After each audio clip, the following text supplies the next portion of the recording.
Hello, everybody, and welcome to Unmade Gaming. It is early this Saturday morning, and we're here for some Mouse Guard to start off our 12-hour charity stream. I was recently alerted, same as last month, that now I am the top-earning Twitch streamer for Extra Life, which is pretty freaking dope. So we're going to keep that crown as long as we possibly can and raise money for kids and boost my ego, because who doesn't need that? So here to raise money for kids is Four, who's going to run us through Mouse Guard. We're going to play adorable little mice, and nothing bad's going to happen ever, and it's going to be fun and safe and soft and cuddly. And Four, who are you? What are you doing here? And tell us about Mouse Guard.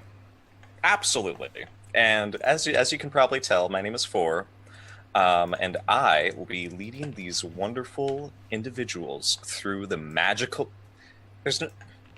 No, I lied. There's nothing magical about this. These characters are simply mice. They are this big, and they live in a even scarier world than the one we live in now. You have to deal with so much when you are a mouse. Not only are there rampant snakes and all sorts of other predators that are ready to chomp you down, you also have to deal with the cataclysmic effects of the weather itself. The seasons are always on war with you. But thankfully, this set of this region of mice have something called the Mouse Guard. It is a faction of independent rangers, post mice who deliver mail, as well as everything in between: scientists, brewers, potters, harvesters. These mice are dedicated to ensuring that the mouse territories remain safe and that all mice are free and truly happy, rather than simply, just living in a hole. That's fair. It's fair. I mean, I've seen The Secret of Nim, and I'm not ready for this game yet. I don't want any terrible things to happen to mice. So to save me from terrible things happening to mice, I have included Eric in this show. Eric, who are you? What are you doing here? And who are you playing today? Hey everybody! Hi, I'm Eric. I'm a game designer and affiliate streamer on Twitch. I focus on a wide array of tabletop role-playing game systems and informative actual play content, as well as offering community games for various one-shot style, weird, out in left field style games like Fall of Magic or Microscope. Absolutely. And all of those types of games. Thank you. Yeah, it's a fun time over there. You can catch my live stuff at twitch.tv/Eric Vulgaris, or see all my hundreds and hundreds and hundreds of hours and hundreds of different role-playing game systems on youtube.com/Eric Vulgaris. I'm also just a prolific Twitterer, and I'm always on Twitter all the time talking about games and social justice and stuff. So that's true. That's me. He is all those things. And including someone else who is newish to Mouse Guard, I had to bring Summer along, and I can literally see the gears turning in your head as you think of mouse puns. So Summer, who are you? What are you doing here? And who are you playing today? Yeah. Hey everybody, I'm Summer. I run off_the table on Twitch, where we do a bunch of different gameplay, and then we also have a DM advice show on Thursdays. And I'm so excited because we've run 2 seasons of Mouse Guard on my channel, but I haven't played in either of them. So I've just been watching, waiting, desperate to play this game, and I'm so excited to finally get to play. And I'm going to be playing our tender paw today, Clove. I'm really excited. It's going to be good. Sweet. And not new to Mouse Guard, but new to the channel, Zippy, who are you? What are you doing here? And who are you playing today? Well, my name's Zippy Zippo. I was kidnapped, so if you could please send help and food, that would be great. I do a bunch of variety gaming here on Twitch, and I also troll around the Twitch D&D stuff and play in a bunch of games. I play in a lot of games, and I have fun, and I love it. I'm playing Shallot Wilburton, our patrol leader. Who can do no wrong, but for some reason always does wrong. Perfect. And I am playing Nola Walmond, a guard mouse cartographer, and I don't know what any of those words mean except for cartographer and mouse. So, chat, come along with me and figure out what all this stuff means. And if you guys would like to donate to help raise money for charity, you can do so in the donation section down below. You donate for Nat 1s, Nat 20s, all kinds of cool stuff, NPCs, and we'll throw that into the world live as you donate. And with that, we'll jump things over to 4. Take us away to Mouse Guard. The summer season, an exhausting time for mice in the territories, especially for the Mouse Guard. You're mostly at home in Lockhaven, oddly enough, during the start of the summer season. Usually, this is a time when the Mouse Guard is recovering from the spring busyness. Just the fact that winter comes, it ravages the whole territories. Mice possibly go without some of their favorite snacks for several weeks. But spring, I put it very lightly, just for the kids in the audience.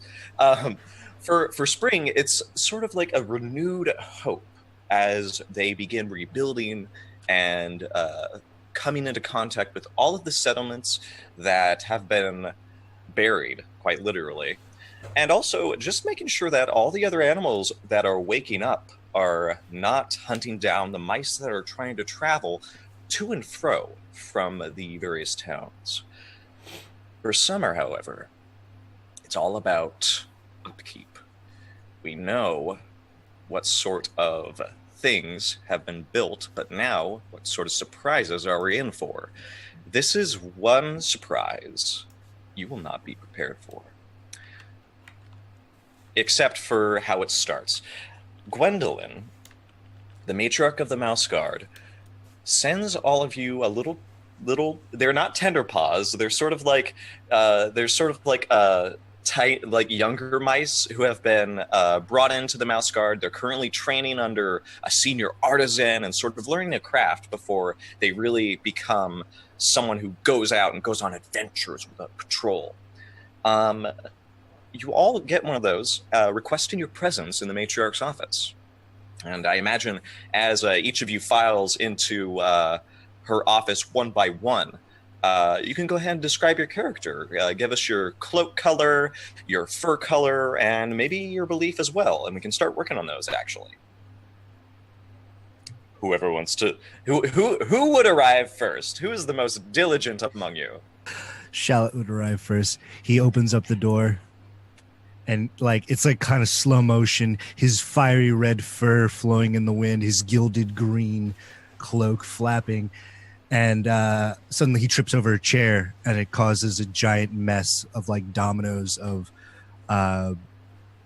just bookcases, shelves, everything just goes flying. And then he gets up and he looks over at Gwendolyn. Charlotte Wilburton, patrol leader, reporting for duty, ma'am. You are. Please, have a seat. And she sort of gestures to the chair that you have tripped over and have knocked on its side. Oh, of course. And he flips it over and he nestles his bum right in the chair. So, what do we got? Oh, the new patrol for you, I imagine. At least if you're ready to be out on the road once more. Oh boy, I love being out on the road. Okay, so all right, I know the last time we got into a little bit of a mess with some frogs, but I tell you, it wasn't my fault. I swear it wasn't my fault. It was totally the beaver. Now I've read the reports, and I also read your patrol mates' reports. Okay. And you see that she sort of reaches over to this little tiny burner that has it's like a kettle of water. And you see she has this little plant where she's sort of collected dandelions. And they're sort of just sitting, and she sort of just packs one into a little ball and just sort of steeps some dandelion tea as she sort of shakes her head and looks up to see the door open once more. Who arrives next? Are you as dramatic as Shallot? Yeah, I think Kalila arrives next. So entering the double doors to Gwendolyn's audience chamber comes a beige furred mice with a little bit of streaks of gray. holding. They're draped in a weathered purple cloak, and they sort of always smell like the sea. Over their heart is they're holding their hair. Well, first on top of their head, there's kind of like like a cowlick or something on top of their head, and they're holding a tricorn hat over their heart as they come in. Like you're supposed to take your hat off when you're in a in a fancy place like this. And there's a saber or a cutlass rattling to her side, and a fastidious bow happens, and pretty quietly, Kalila introduces herself to our patrol leader and says, "How do you do, Kalila?" And I hold my hand out to shake your hand. My hand? Yeah. Oh, Shallot. You're the one next to me. Yeah. I thought you were. Oh no, I wouldn't shake. I wouldn't. No, I wouldn't. I don't have to introduce. Yeah. No, I bowed. I bowed to Gwendolyn, or is it? Or like I feel like a nice Oh, excellent kind of thing, and then a fitting gesture to a matriarch. Yeah, exactly. Mm-hmm. Shallot grabs your hand, but it's kind of like the two-handed grab, and he kind of shakes it like over. Whoa. Okay. Yeah. Pleasure to meet you. My name is Shallot Wilburton. Yeah. How about you save some of that energy for the march, my friend? I do that, and I kind of chuckle in character. Well, yes. Nice to meet you. It's glad to see we're making good acquaintances so far. As I said, you'll be gathering a patrol once they arrive. And if you can see, and she sort of points down to the map, and you can see Lockhaven, bada boom, right there. The most beautiful citadel within the Mouse territories. It is this fantastic structure built into these ivy-covered rocks, and it has been the home of the Mouse Guard for years and years and years, always run by a matriarch. And she sort of draws her paw down south, and just before she gets to where she was aiming, someone else enters the room. Who? Yeah, I think it's Clove. So the doors have been burst open, and she's peeking her head around because she wasn't 100% sure where to go. But as soon as she kind of appears, she's a tender paw, so she's a tiny mouse. She's only 14, so she's the youngest she can potentially be for the guard. She's got black fur that's pretty rough. And is kind of sun-worn almost, and she just pokes her head around and kind of looks in, and then slowly enters the room, and she's like, I'm supposed to report for the guard.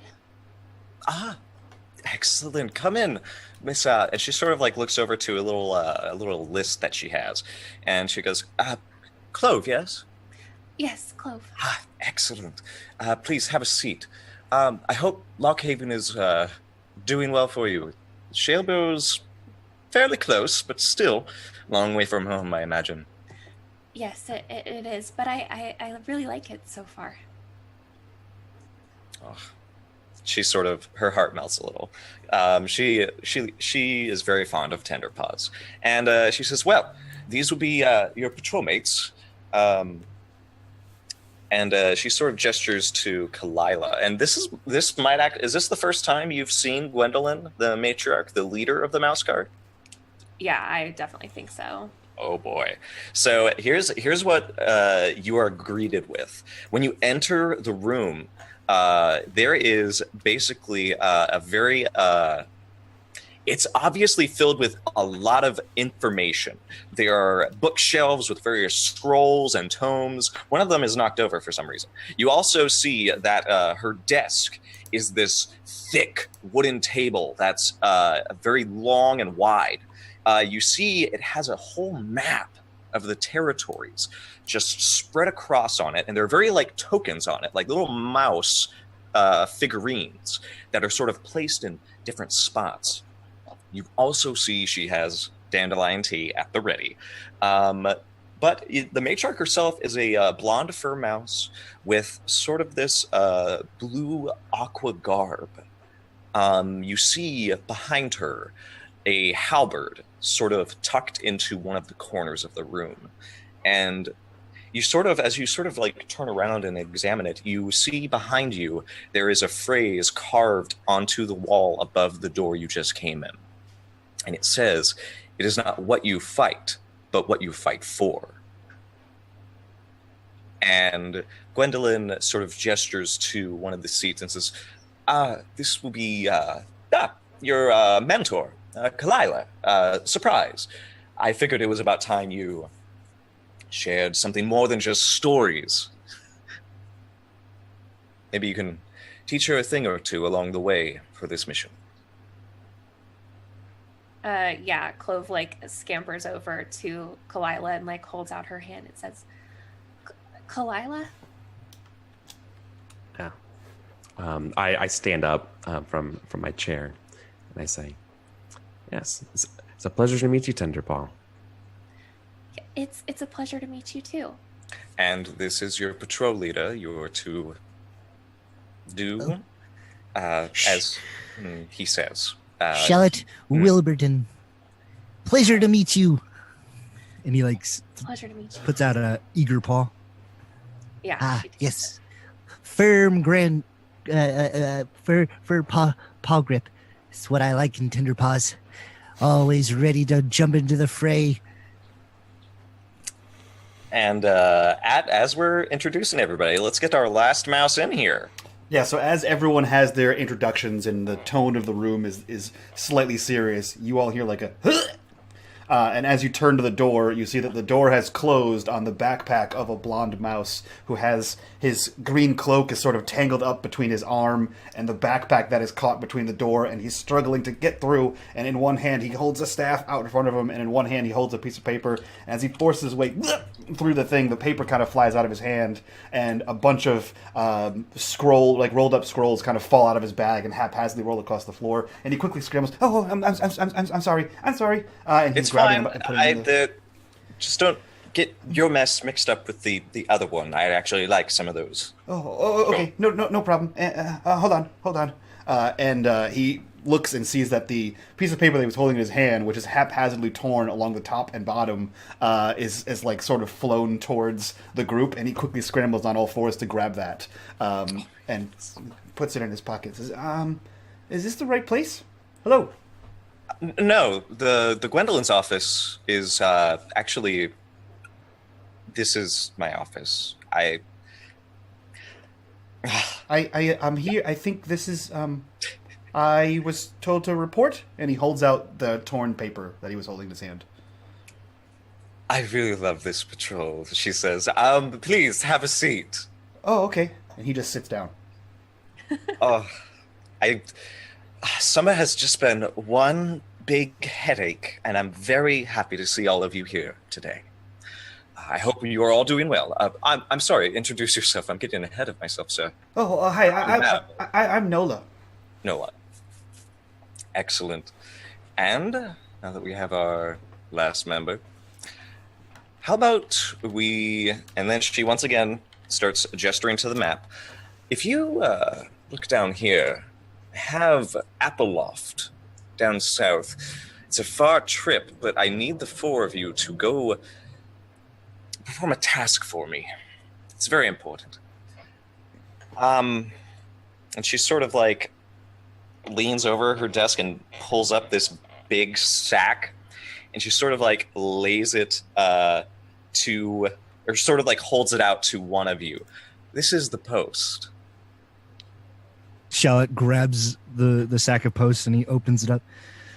Don't worry, we'll make sure every parcel, and he pulls out an envelope, every letter is delivered safely, or we'll die trying. Oh. Gracious. Oh.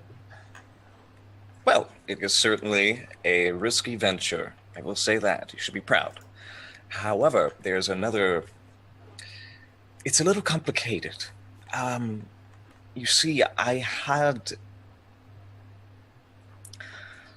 sent another mouse before you to Appleloft. Her name is Lilac. And she was going there to sort of square away some internal troubles within Appleloft's government. And I haven't heard a report back. If you could get a update from her, if you would, I would be very, very glad to hear that. You said Lilac? Yes. Okay. And it shouldn't be hard to find her. She's a gray-furred mouse, red cloak. She is patrol guard, as well as you, Kalila, so you might have heard of her, perhaps. It's simply a check-in, but if there is, of course, anything that you can do for the people of Appleloft before you leave, by all means. I mean, you should certainly imbibe some of their classic cider, except for you, Clove. Okay. As long as it's appropriate. Well, that's all I have for you. Oh. All right. Grand. And he like throws the sack over his shoulder. All right, team, meet me in the quad at sunrise. And he like, it's noon or like almost noon, and he just starts walking Excellent. out the door. I thought we were going today. Oh. Yes, go today. Oh, okay. Charlotte is a born leader, but be sure to correct him on a few things, if you would. Well, Very I well. won't.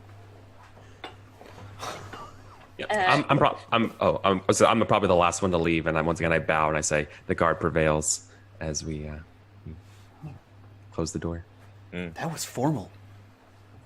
Before you close the door, she takes a long drink of her tea. As she like dumps a little bit of liquor in there. I'm gonna be honest. I don't want to die for the mail. If we could prevent that, that'd be. I cynically come up to you, Nola, and I say, "Honey, you're in the mouse guard. You'll die for whatever she tells you to." Oh no! And he just kind of like wraps his hands around his staff and says, "Oh, all right."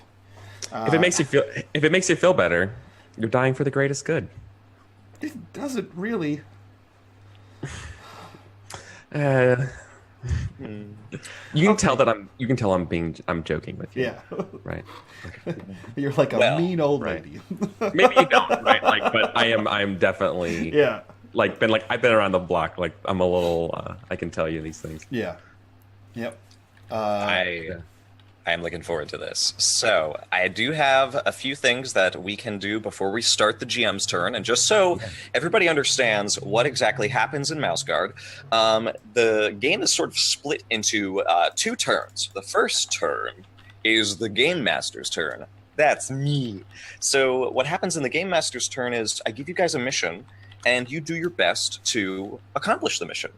And then, once you've done your best, we go into the player's turn, in which it's your turn. You get to tell me what happens during the story after you tackled whatever it is you tackled. And the trick with this right now is I'm not going to make you write goals just yet. We're going to sort of go through a little bit of a tutorial trip as we make our way to Appleloft, which is very, very, very far away. And I guess we can sort of start with our beliefs. Everybody has a belief, yes? Mm-hmm. Mm-hmm. Right. Well, go ahead and share those beliefs for our fantastic audience. We'll let Eric go first because Yeah. he's like the best at freaking beliefs, man. All right, so I don't know. I wouldn't say about that, but thank you very much. Hi, so Kalila's belief is the virtuous heart does not delay. Oh, it's so good. Basically, actions speak louder than words. Go first. Be brash. Don't factor in all the stuff. If you trust your instincts, Skywalker. Reach out with your feelings. But do it quickly. Yeah. Excellent. Yeah. Shallot's belief is everything I do, I try my best regardless if I fail. I love that belief. Clove. Clove's belief is if you don't have time to do it right, when will you have time to do it over? Oh, there you go. I love that. And Nola's is you don't have to be brave to make great discoveries. That's good. All right, then. That's very sweet. I know, right? I love this patrol. Okay, so does everybody have an instinct? Yes. All right, let's go in the same order in that case. Kalila's instinct is to always check the weather each morning before heading out. That's our first roll. Okay, then. Yes. Shallot's instinct is I take the time to teach my underlings when we rest. Because he is instructor. Interesting. All right. Clove's instinct is I always repeat back the specifics. That's important. I love that. Okay. And Nola's is detail every path. Also important. All right. So, in that case, we can... I like this first set of rolls because it's sort of... I just love it. Okay, so here's what we're going to do. We're going to go through the difficult... I don't want to say difficult. I always want to like abuse the thesaurus. Let's make some dice rolls because gosh darn, that's where part of the fun of Mouse Guard happens. So we know you guys need to get from point A to point B. We'll have to make a Pathfinder check. So let's actually do something before that because someone has an instinct about weather. Yeah. So you want to roll your Weather Watcher. Weather Watcher is the most wonderful skill in Mouse Guard because it's literally looking up at the sky, seeing it's about to rain, and you say, no, stop that. And it decides to stop or it decides to get worse, depending on how good you roll. Yes, I can literally control the weather. So good. So this is the only magic in the game. We know it's magic because that's just amazing. But it's not in the setting. It's just... So here's what we're going to do. You're going to be rolling against the season of summer. Okay. And it's going to be... Summer has 4d6. And you have what in Weather Watcher? I have 4. All right. Oh, my goodness. That means you get to roll 4 6-sided dice. And does anybody here also have Weather Watcher? I do. That means you can give helping dice. So remember, fantastic. You're always able to help your fellow mice if you have a skill that is appropriate with that particular role. This can be a skill or a wise, one of those two. So that looks like you have 5 dice now, Kalila. Yes. Do you happen to want to use anything else to bolster your roll?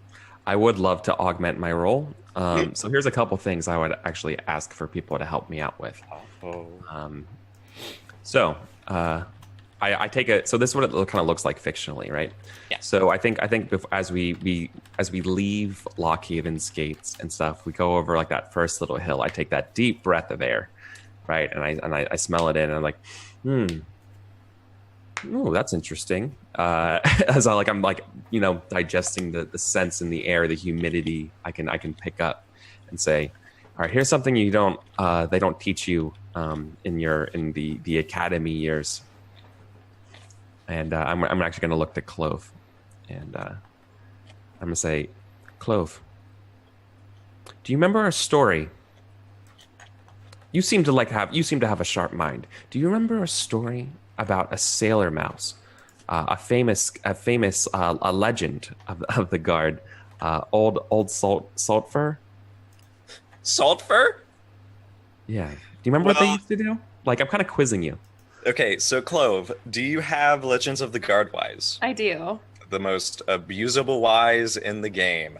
Here's what I want you to do. You can use that wise to help with any check so long as you tell us a story that basically is a Mouse Guard lore. I can make it up.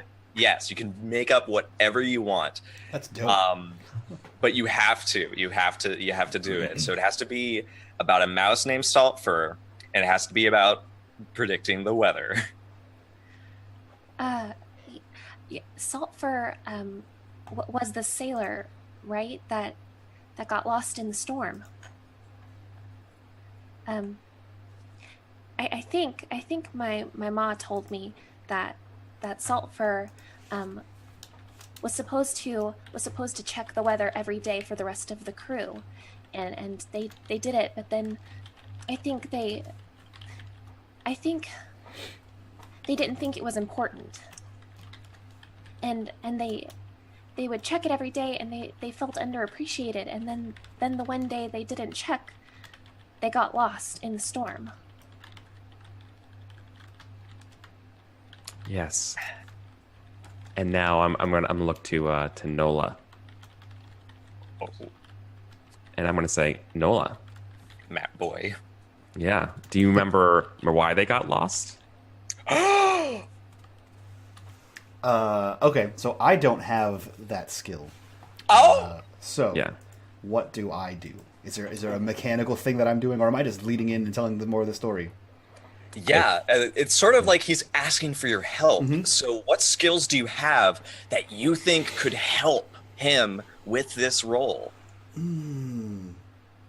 have survivalist. Survivalist. Now, you'd have to sort of twist it to make it sense, because I think Eric's trying to use these stories and information to sort of like help him get the weather correct and how you guys should approach this. So how would survivalist sort of help you with whatever may come with this check? I don't know. Now, survivalist is mainly for like jury rigging tools, setting up camps. You do have a cartographer as well. That could factor in. This is really sort of like when you help your fellow mice, you sort of help tell your part of the story at this moment. Unless you literally want to be the mouse that says, "I don't want to help." You know what? I will use cartographer.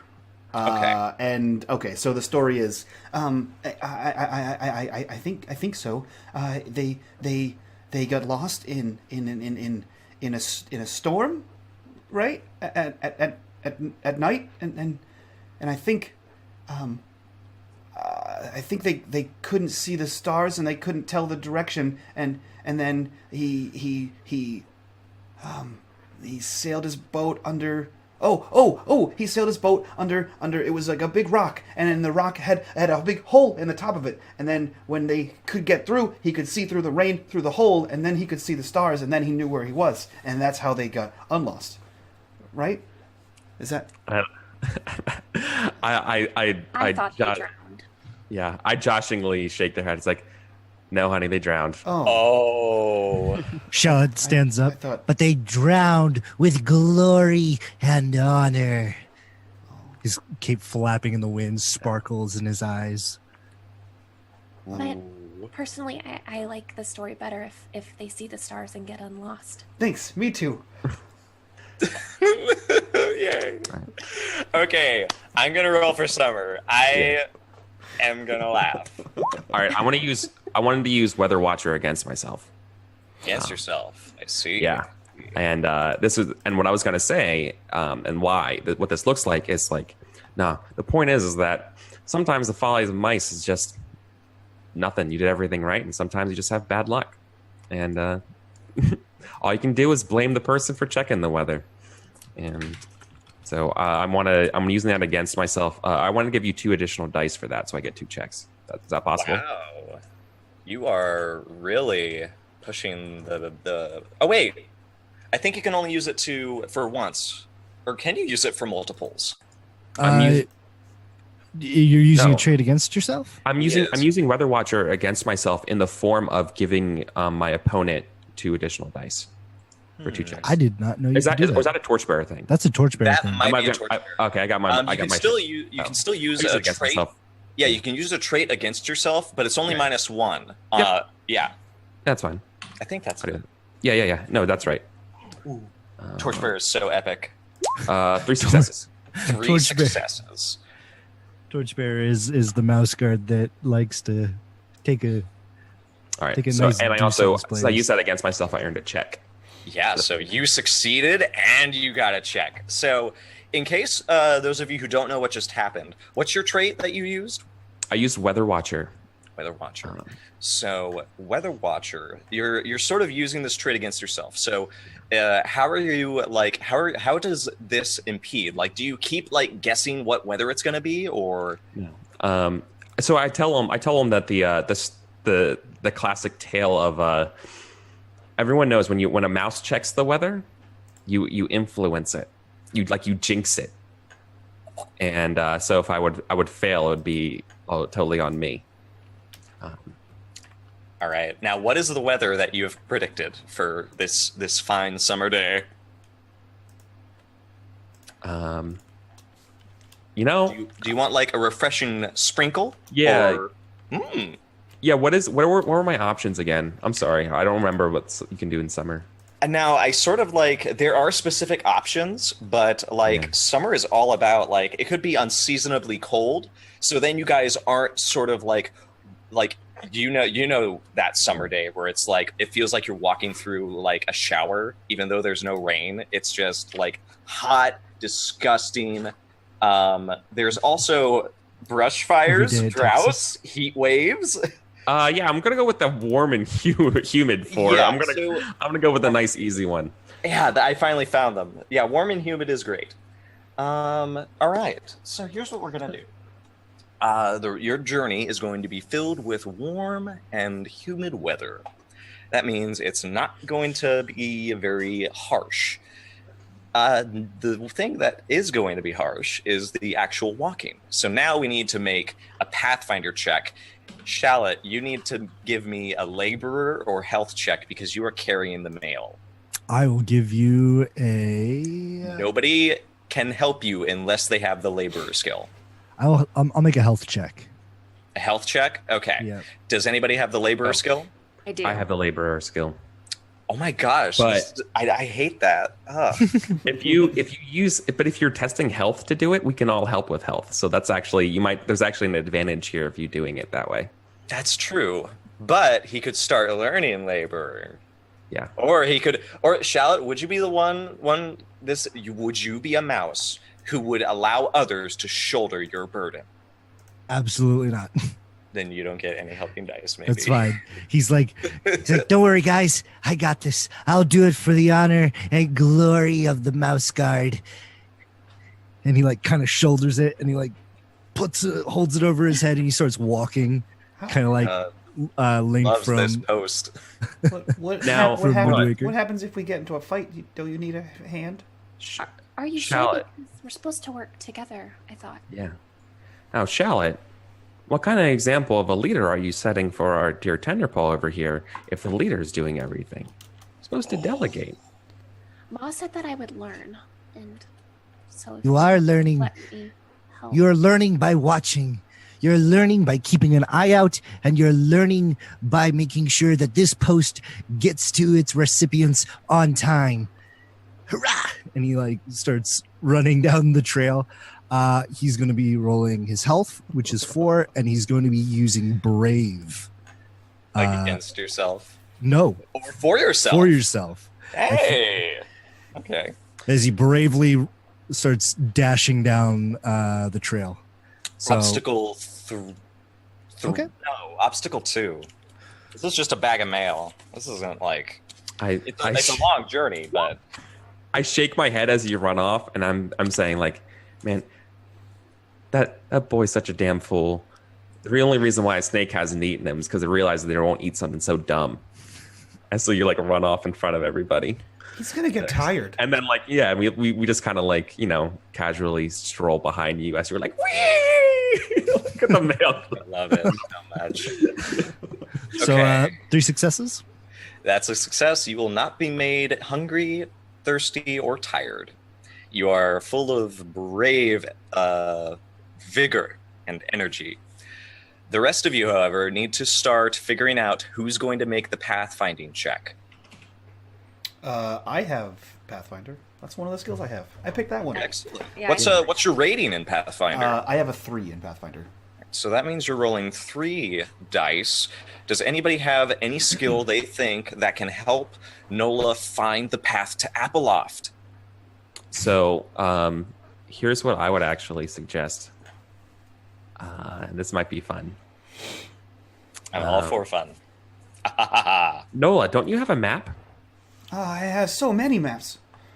Which one do you want? And he pulls up his backpack, and you can see that there's almost no useful tools in there. It's just maps and map making tools. Those are perfect tools. Real quick, is it possible to have a cartographer test or some sort of or an archivist test because they have a bunch of maps? Because they are a cartographer, seems pretty reasonable that they would have a map available for supplies for the test. Is there any way Nola can influence this, or is it too late? I think if that is... So you want to make like a linked test, I think. So Nola, do you think you would have a map that shows a route to Appleloft, actually? All right, let me see here. Let me look on this map just out of curiosity. Where is Appleloft? It's way down here. You guys are way up here. Okay, so I'm from Spruce Tuck. So yeah, I think he would have maps of the immediate areas around Spruce Tuck. So like a map from Spruce Tuck to Lockhaven, and then a map from Spruce Tuck to Appleloft, and like a few maps in between. So I think he can like pull out several maps and kind of cobble together a path based on his other maps together. And I can help you because based on those maps, I am shortcut wise, and I can be like, oh, this is fine. Like, this might not be the best map, and like, oh, this is fine though. I see. Like, we could just maybe like cut through this hilltop down through Downers Vale, and then it'll be easy. Yeah, and I can make a new map while we go. Yeah. Okay. So essentially, exactly. Cool. So I'm guessing this is going to be obstacle 4 cartographer, because Appleloft is way out of the way, and you would only have time to look this up probably when you aren't patrolling in Lockhaven, which has only been recently given you that opportunity. So this is going to be obstacle 4. You have 1 helping dice. So how am I rolling this? I will actually show you. I'm going to throw a handout in your face. Yes. Show to players. Do that. Dope. Do you see it? I do see that. Copy and paste that /R and put how many dice that you will be rolling in front of the D6. So I have 3 in cartographer, and I'm getting 1 helping dice from Eric. Is what I'm getting here. Anyone else have cartographer or scientist or something like that? What is he doing? Like, what's the test? Pathfinder. This is a cartography test. Cartography. We're looking for a map that will help us on our journey. So when we're pathfinding to the place, I find it funny that a patrol leader doesn't start off with pathfinding.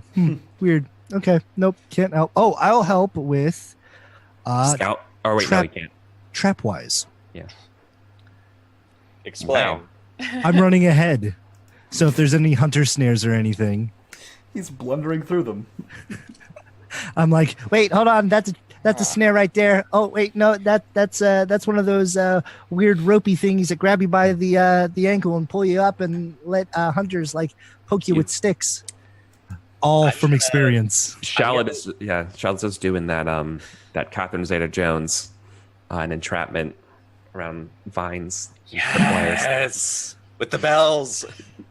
Okay, I will allow this, but it will be involved. Trapwise will be involved with the result of the check if you fail. That is perfectly fine. Okay. Clove, do you have anything? I have Pathfinder. Pathfinder? That actually can help, yes. So you can sort of aid Nola as he looks for a map. You might know you might know like a particular like squiggle that is like, oh yeah, that's definitely the road.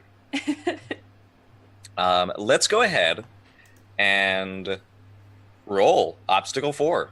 Okay, and how many helping dice was that? 3. So that's a bunch of dice. 5 versus 4. It's not great. You should probably want to use a trait against. I don't want to tell you how to play, but something that you should always remember is that you have traits. Yep. And if you have an applicable trait, you should either use it for yourself or against. I'll let Fork explain. So I'm not sure what the traits do. So if you want to explain what the traits do. So you remember when everybody gave helping dice to another mouse, and the mouse rolled dice. Well, you can sort of help yourself without other mice helping you. Okay. Because you can use your traits to say, my mouse is this. He is so this. I was about to use an example trait. I had a wonderful mouse who had the fat trait. I both played one and had one in a game, and it was so much fun finding ways to use traits as these magnificent mice. And these traits, like Brave, you could see Shallot did his with helping his test, but he can also use it against himself. So I could use like traits like some of the ones I described to sort of like overpower other mice, or try to allow another predator to sort of chase me, or like block or something like that. So you can really use them against or for yourself, with a +1 if you help, because helping dice, or -1 if you actually hinder yourself with that trait. Okay. Yeah, well, I guess I would have... So my traits are Inquisitive, Foolish, and Guard's Honor. So I guess if I want to hinder myself, Foolish would be... Absolutely. Would be that one. So what is that? Just take away a helping dice, basically? Yep. Okay. Just -1. So I will re-roll this with 5d6 instead of 66. That means you get a extra check for the player's turn. Cool. So 3 successes. Oh my goodness. And Mark, Oh wait, I needed 4. Oh wait. You already rolled, didn't you? I did, but I rolled at 6, and then I rolled again because we took one away. I think I think we were just sort of like mentioning it reflexively. So Sure. Yeah, if you want, we'll go with the first one. We can keep that first success. Okay. But we'll just like remove the player's check. Okay. Just because this was a good teaching moment. Perfect. So with that said, we can sort of talk. Oh wait, that was just the cartography check. Now we need to do the Pathfinder check. Okay. Now that was to get we you can. supplies. You have +1 now, because you guys find this crusty old parchment that has a path to Apple Loft from last spring. So yeah, Okay. you guys can, or last fall, I meant. Yeah, you guys can totally. Yeah, so he kind of like piecemeals, and you see this crusty old map, and he holds it up and he says, I think this is the closest one we can get to. I think I can find the path. If I have, like I said, I have a 3 in Pathfinder, so I can roll for that too. But I think Summer, you also said you had it as well. I do, but it's only a 2, so you should. Okay. Yeah, you can, or do you want the tender paw to take charge? Yeah. Oh, I mean, Sure. well, here's the question. I would suggest to Clove to let the tender. I'll pull you aside, or I would pull you aside, Shallot, and I'd be like, hey, yeah. let the young one lead this. Don't you think? Of course. What better way for a green to be on green? Look, I'll make sure nothing happens. Just and yeah, okay. So I let you're the one who makes the orders. You're the leader of the group. So. I drop the sack on the ground and I climb onto it like a mountain, and I say, all right, squad members. Nola, good job with the map. Thanks. Clove, you take point on this one. Oh, here. Oh, And they hand you the map. you want me to find the path? Yes. You got this, honey. You can do it. Okay. I believe in you. We'll be here every step of the way. I smile. I can do it. I've found paths before. I think I could do it again. Yeah, so she like looks at the map and kind of like plots out what she thinks is the best route, just based on the old cartography. Now, you said you had 2 dice, right? Yes, I do. You have 3 thanks to the map. How do you guys want to help? I'm helping with shortcuts wise. Always useful. So now you have 4. I have Pathfinder. I will help with using Pathfinder. Is that Sure. what I can do? Cool. That's 5 dice. I will help with Scout. Scout. That is very useful. You have now. Don't roll yet because Yeah. I'm about to tell you this is a bad check. Yeah, it's summer, so they're growing, and like it's no longer winter. Things have had time to grow and sort of block the way there, and not only that, it's a long trip. Yeah. It's going to be obstacle 6. I would also like to use my trait stubborn because she's Okay. not going to give up until she finds the path. Oh, excellent! I love that. For so- yourself. Cool. Yeah, for myself. Um, So that's 6. 6. Do you Actually, no. I think that's it. I think that's all you can do. well, do you want to get into Fate and Persona? We can. So here's something that you can. So each one of you has 1 fate and 1 persona point. Fate dice are used to explode any 6s that you roll. So that sort of means like it's sort of like a weird advantage dice where you get to basically just roll the same dice again, and if you get a success, you add it to your total. So if I rolled 2 dice, I got 1 6. That's 1 success, but I spend a fate point to explode it, and I get another like 4, 5, or 6. I get that success too. And if it rolls on a 6, I keep rolling. Now, persona points are a little bit more complicated because those can add 1 to your roll per persona point you spend. But there's another thing you can do with them. You can use persona points to tap your mouse nature. That allows you to add your total mouse nature to your roll at the cost of 1 persona point. However, if this is not anything mousy, if this is not, I'm escaping, I'm hiding, I'm foraging, I'm a mouse, then you lose 1 nature for doing that. Okay. So here's what you can do, Chloe. The way I see this going down is you can say, I'm going to tap my nature, and I'm going to add nature 6, you said you had? Yes. Okay, and that means you have 12 dice instead of 6. Yeah. You want to do that? Yeah, I think so. Yeah. All right. I'm also going to throw in, I would make a case that climbing is part of mouse nature, right? Escaping, hiding, climbing, foraging. Foraging, is that the right ones? Yep. Escaping, climbing, hiding, and foraging. Are we not? I could totally imagine us climbing over a bunch of like fallen logs and things because the path to Appleloft is very, very, very underused. That's very true. And there's hills and stuff. Is that a factor here? That's very true. To be within our nature? But I would argue that you guys are not doing. If you were doing foraging as well as climbing, then I would say probably yeah. But just because it's climbing, because you guys are not doing a mouse thing. Mice do not go over land for several days out in the open. They would hide from predators. They would stay in a hole, and they would only come out for food. You guys are not coming out for food. You are coming out to travel. Mice do not travel. I tried. It's fine. I love it though. This is how these games are played. You barter with the GM, like, well, what if? Yeah. So that uses my fate point, right? persona point. Persona. And then I drop 1 overall nature. Yeah, 5 out of do. 6. Just 1. But 12 dice. But on 12 an dice. obstacle 6. You might actually still lose more if you fail real bad, but we'll worry about that. We'll cross that bridge when we come We'll to it. figure it out. Let's say a little mousy prayer. So close. Wow. Oh, And no 6s either. and no 6s. I can't even roll. Yes. If you have a wise, you can reroll failures.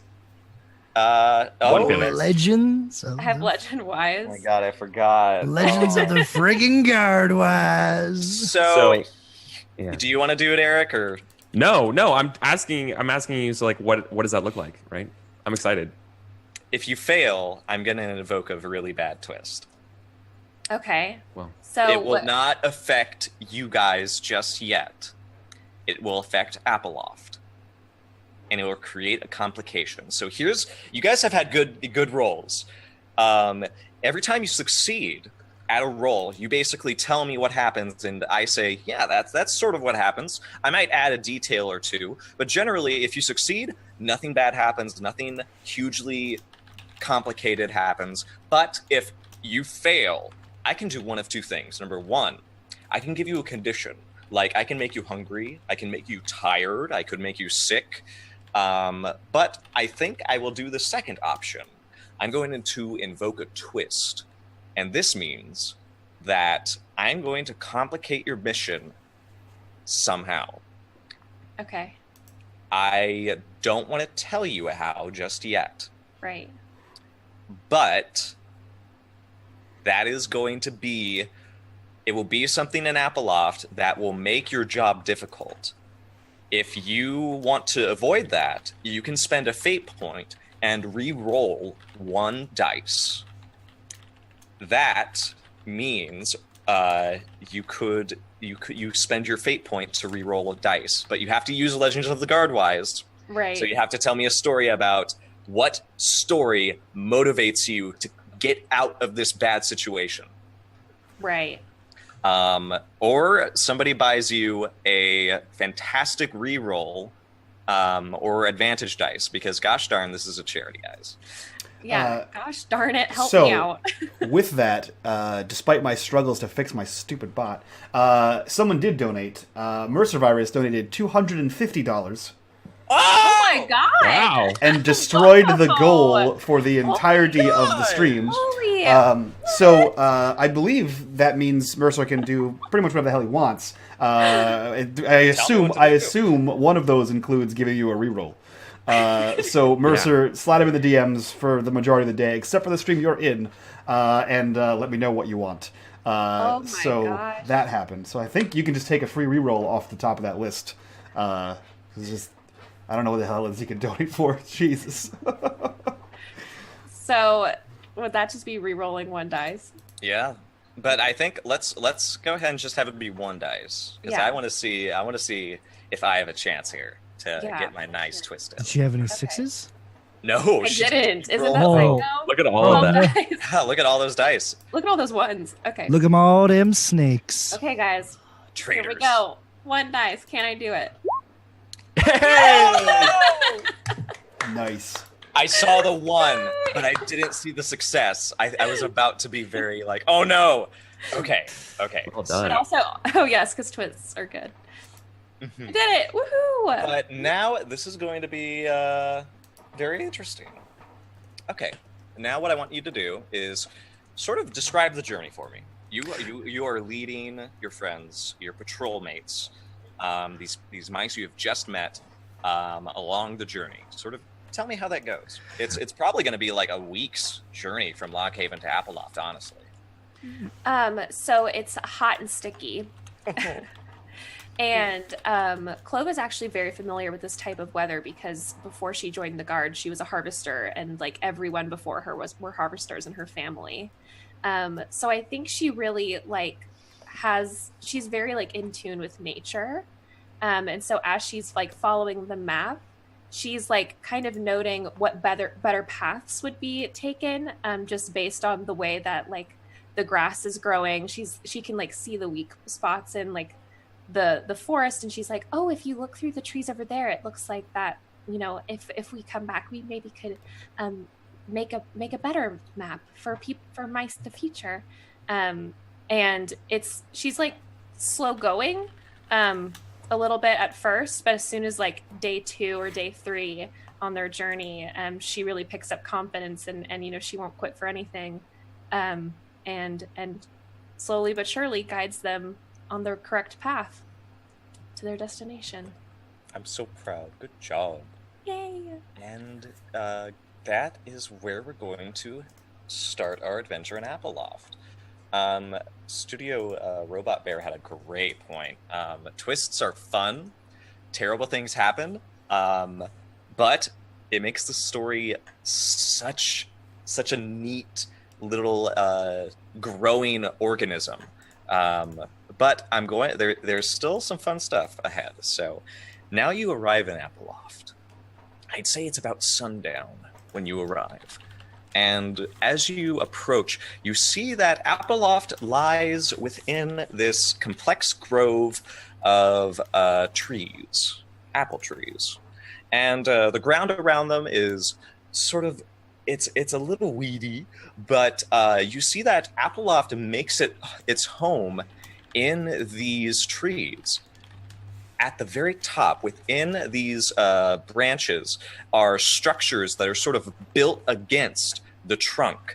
And you can see there are various bridges sort of connecting some of the actual trees together. So you can see you could probably go from one tree to the other, and it looks as though you could unhinge the bridges every now and again, and then there's sort of like a tight cord that you can sort of bring the bridge back. And you can see that there's sort of a tower built into the side of one of the trees that has some mice at the ready with what looks like some sort of tall, long spear, as they sort of peer down and see you guys approaching, and they go, "Oh, hello there." Hello. Patrol Leader Charlotte Wilburton, bringing the mail. Mail? Ooh, you hear that, Roger? Mail! Aren't we the lucky mice?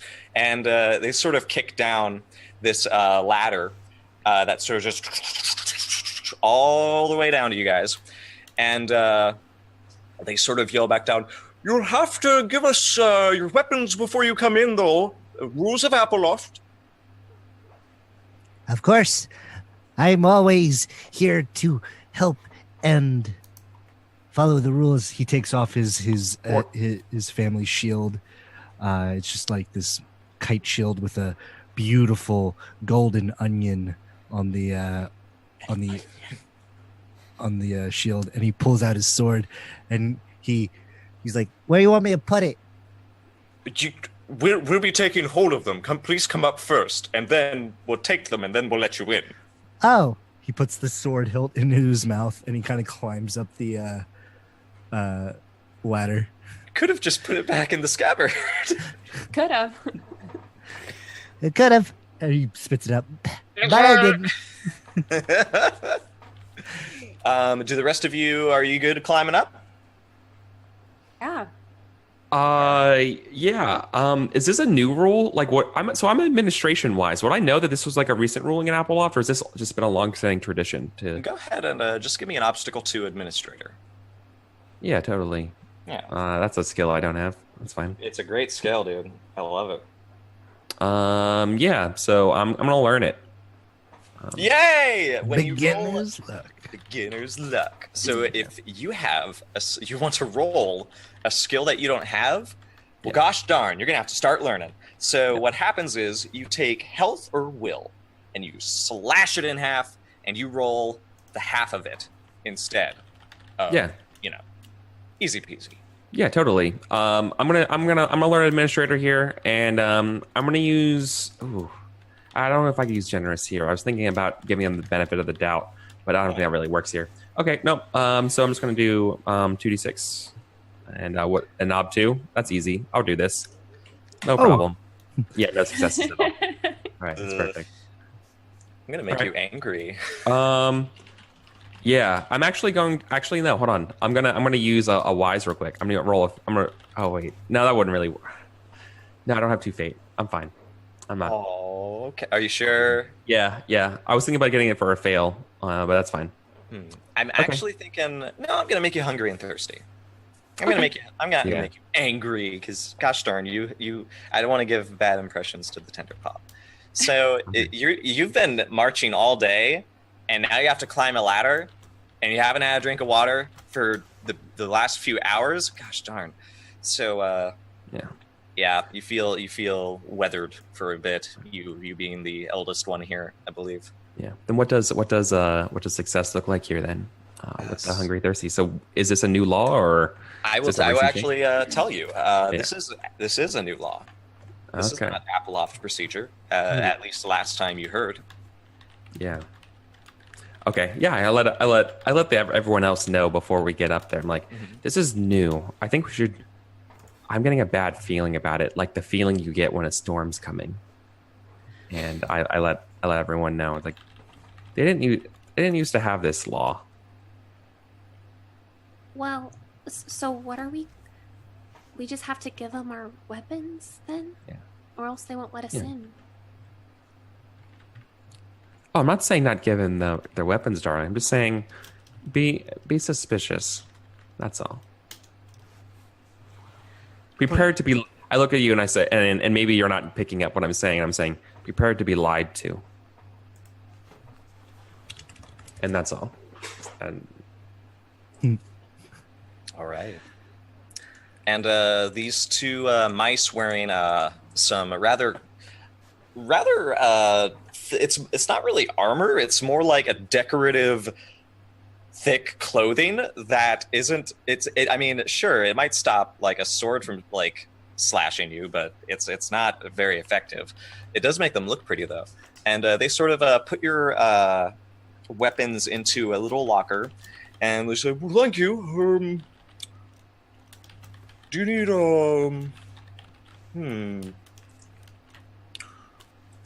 We haven't gotten posted in a while. Well, do you need someone to show you around? Oh, yes. We would love a tour of your wonderful city that is Appleloft. Okay, I think we should give him Rick. Yeah. Rick? Hey! They sort of like open this door into the inner workings of Appleloft, and this mouse sort of is sitting on a bench, just sort of hunched over, and he sort of lifts himself up like in this really loose manner, and he sort of like whips his head over to you guys, and you can see he's covered in this bright red fur, and he is just the so Shallot, he is as red as you. In fact, he looks to be a competitor for the softest looking bronze fur possible, like right out of the smelter. No competition. Oh, and he goes, yeah, sure. And he gets up and says, where are you going? What do you need to do? Well, we're here to deliver the mail, so if you could take us to the nearest postal office, we'll deliver the mail with great efficiency. Isn't that right, gang? And he puts his hand on Clove's head and like kind of tussles her hair. Yeah, we're here to deliver the mail. We came a long way. Just the mail. That's it. Why is there another concerned citizen? Do you need? And his cloak flaps in the wind. The mouse guard. Does his cloak actually flap, or does he just do that? He does. Knowing him, he's just like sitting there, like flapping his cloak in the wind. This mouse just sort of like deadpan stares at you and says, "No, my shift is over in an hour. Oh, okay. Well, I just want to make sure you're not going to keep me here for too long." Oh, of course not. Oh no, we just want to deliver the mail. Oh my god. Fine. Let me see a letter, just so I can make this simple for you. What was your name? Your name was Rick, and he starts like shifting through the mail. Yes, this one's from your mother. So she died. Turns over and he starts the letter, and Terrible. he ignores you, and he says, "Now we're in the central tree. West tree, you imagine, it's that way. North tree, east tree. We don't go to south tree anymore. It fell down. Why? Had a bad storm." Oh. Is everyone okay? Yeah, we moved them over to north tree. It's really full, but the hive was the worst thing that we lost. We don't know what we're gonna do without that hive. Oh no. Why don't you rebuild the tree? Rebuild the tree. Yes. Take a seed, plant it into the soil, and soon a new tree will rise. What if you get like a series of ropes and pulleys and you just sort of bring the tree back up? I thought that was called planting, not building. You are right, Clove. I am a fool, and just like such, I deserve not this cloak. Now. He's still waving the cloak. And he still wears the cloak. Well, listen, I'm just here to sort of show you around. I'm a guard. I don't build things. And he goes, we're going to this north tree, okay? Yeah. And he takes you guys through these winding corridors. Sometimes you come to a very large, what looks like a series of rooms that are like shops or places that mice live. And he sort of keeps leading you guys north. He stops along the way to sort of like, what's the address? Is it 3 floors up or number blah blah blah? And he basically is trying to like help you guys do this as quick as possible. You don't have to make a roll because you do have this guy helping you, thankfully. Mhm. Otherwise, out of that, Axe asked for a circle check, which would have had a fun twist. You can start to notice that all around the Appleloft interior, that there is a mood in Appleloft. The people are sort of looking at each other with wary eyes whenever they're crossing the bridge. And you actually see some of the people run across the bridge, like they bolt as fast as possible to get off the bridge between trees. Is there a test in Mouse Guard that is similar to an insight check in D&D? You could, there kind of is. You could roll your will against someone's manipulator if they were lying to you, possibly. But to get a general feel of what's going on, I think you would probably just have to ask. Oh, okay. Yeah. What are you trying to accomplish? I'm trying to get the general feel of like, is this city crime ridden? Or is this like a dodgy city? Like, did we just walk into the wrong side of town and nobody told us? I think the administrator check you made earlier would, not you, but I keep almost saying Kalila. Like Delilah with a C. That's a good way. Okay, that's a good way of remembering. So Kalila, you would remember with your administrator check that Appleloft is actually a very nice town. It's way out of the way.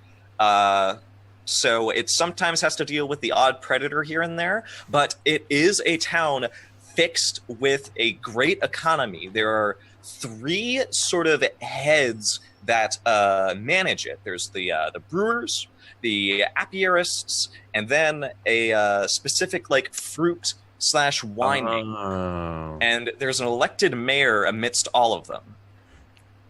That sort of is like the deal breaker. Like they're the winemakers, the beer makers, and the mead makers. I got it. Okay. Appleloft is awesome, yo. They did say they lost their apiary though. Okay, that might be a problem. Okay. Yeah. Shallot holds out a paw. Stop there, citizen. Just to a random citizen. Yeah. He sort of this is a I'm gonna say this is a this mouse is sort of like brown fur, wearing this like tight cloak around themselves. You can see their paw is like clutching the rope very tightly, like as if for dear life, and says, "Yeah, come on. There's 5 of you. Come on." What goes on here? Why do you look so distraught? Because we're on the bridge. Just look down. I want to get off. Okay. I look down and I look up at him. But don't you live here? No, I live in West Tree. I'm just running an errand. Come on, let me through. What's wrong with the bridge? Yeah, what's wrong with the bridge? Guys, the tree just fell. You see? Oh my goodness. That's logic. See, thank you. Yeah, but the tree already fell. But Besides, if you're on the bridge, that's fine. If you're in the tree that falls, the tree still falls. Well, you don't know what's going to happen to these trees. I mean, you don't know what... But you don't know what's going to happen to the bridge. Oh, come on. bridges We are know... full of trees. And Rick sort of like, hey, now come on. That's enough of that talk. Get going. And he sort of like pushes you guys out of the way and says, get out of here. Get back to West Tree. Of course. And I look to Nola, Kalila, and Clove. I think this was sabotage. Wow. Random thunder. Why did you say? Why do you think it was sabotage trees fall? Yes. But something was very interesting about that those gate guards. And I feel like it was sabotage. But mice are generally good to each other, though. Yeah. Rick Even- laughs at that. He's sort of like, there's this. That wasn't a joke. I think she was being serious. I'm gonna. Yeah, Charlotte, I'll be the first one to say to trust your instincts, but even I know that seems pretty far-fetched. Why would someone do something like that? Well, Applewaff mice are good people. They wouldn't do something like that.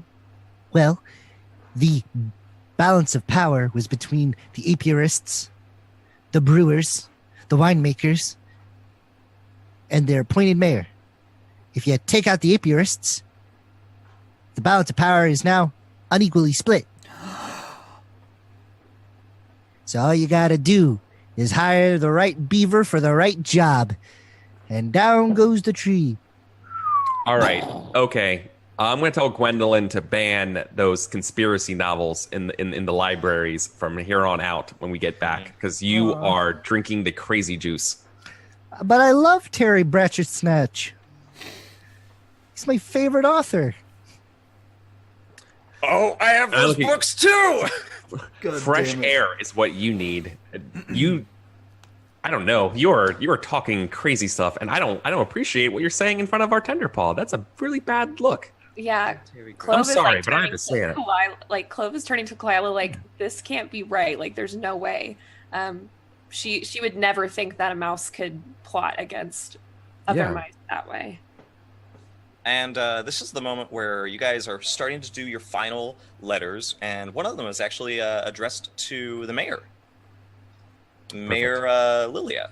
Oh, well, we can do that. And we have to find that Lilac. Lilac. We have to find her. She went to go talk to the mayor. The red cloak. Yeah. Yeah. Wait. I know Charlotte sounds a little crazy sometimes, but what if why did they send Lilac to talk to the mayor to be a spy if there's not something weird happening here? A spy. She was sent to investigate the mayor. Doesn't Look. mean that she's a spy. Believe it or not, we. I can't believe I'm saying this. Look, Charlotte might. You know what? I'm not even going to say it. No, let's just go. Okay. And I hold it back. But I just almost said, you know what? Charlotte might have a little bit of a point that maybe the mayor is not someone we should absolutely trust at face value.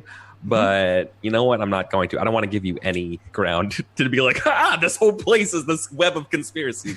I don't want to give you anything. Okay, so here's what happens. You guys go up to Central Tree after coming, to all the other trees, and you come to this tower. And as you go up, Rick eventually sort of says, "All right, that's as far as I can go." Thank you, Rick. Yeah, well, thanks. You guys have a lovely time here, all right? Oh, poor Rick. I'm sorry you got to stand there for the rest of the day because that's as far as you can go. He walks into the mayor's office. Sorry about your mom. Yeah. Yeah, me too. Wish I had her out of my hair already. But she's not in your hair. Wait, I don't understand. My letter's none of your business. You read it out loud. No, I just said it was from her. And you said she's dead. She should be. Oh. Whoa. Poor Rick. Oh gosh. He starts stomping down the stairs like, oh. Hey, Mr. Rick, I hope you get a hug. I don't know what that was, but okay. Let's investigate the mayor, guys. Okay. Listen. Okay. I look Mice at are good people. I look at Nola and I let them I would like to remind you, Nola, that the Mouse Guard does not have jurisdiction inside towns. Those are independent places. Oh. Okay. What if? But then why did Lilac get sent? If we can't be in the towns. Exactly. Shout under his Yeah. breath. Bum, Okay. Bum, bum. Damn it, Charlotte. That didn't answer. That doesn't mean it's a conspircy. That didn't It just answer any of my relax. question. Enough You of your hear conspiracy. from behind the door saying, "I can hear someone. Is someone here to see me?" Charlotte bursts through the door, which causes like the doors to slam against the wall, causing pictures to fall and shelves to like fall off. Yes, it is I, Charlotte Wilburton of the Mouse Guard, here to deliver your mail. I just imagine Shallot just has aviator glasses and is like, Shallot Wilburton. Every time you enter everywhere. Good. On the other hand, holds the cloak as he. Whoosh. And that is where you see, beyond the glamour that is Shallot, you see two mice in this room. One of them is a rather plump mouse. He has this gray fur, and he is sort of seated in a chair, and he's sort of like looking over his shoulder to sort of see who's interrupting. And you see another mouse who is a little bit darker gray, sitting behind a desk. This is almost like a little bit like Gwendolyn's office. There's lots of papers, but they're obviously oriented towards like mercantile efforts, like gauging the stock of apples and brews and all sorts of other things. And she just gives a nod and says, "I see. Please, you can set it down here on my desk. Thank you." And then she turns to the mouse that is in front of her and says, "Well, I'm very sorry, Ivan, but I'm afraid that this sort of arrangement can't happen. Like, we already have enough trade routes, and we're still trying to recover from the South Tree." And he says, "I'll write you a report when I get back to Westfield, right?" And she goes, "Oh, right here, Charlotte, right here." And she sort of like taps her desk. He's like still in the doorway. Oh, right. And he was like, wait, Miss Mayor, don't worry. And he begins to sniff the envelope. Nope, it's good. There you go. Charlotte, What did it smell like? Yeah, Clove? Charlotte, ask about Lilac. Yes, we're looking for... Clove? Lilac. Lilac. Lilac. Oh, yes. Yes, please. I'll be talking to you later, sir. And he goes, "All right. Have a good day, all of you." And he sort of waddles You too, out. Ivan. And she says, "Close the door, please."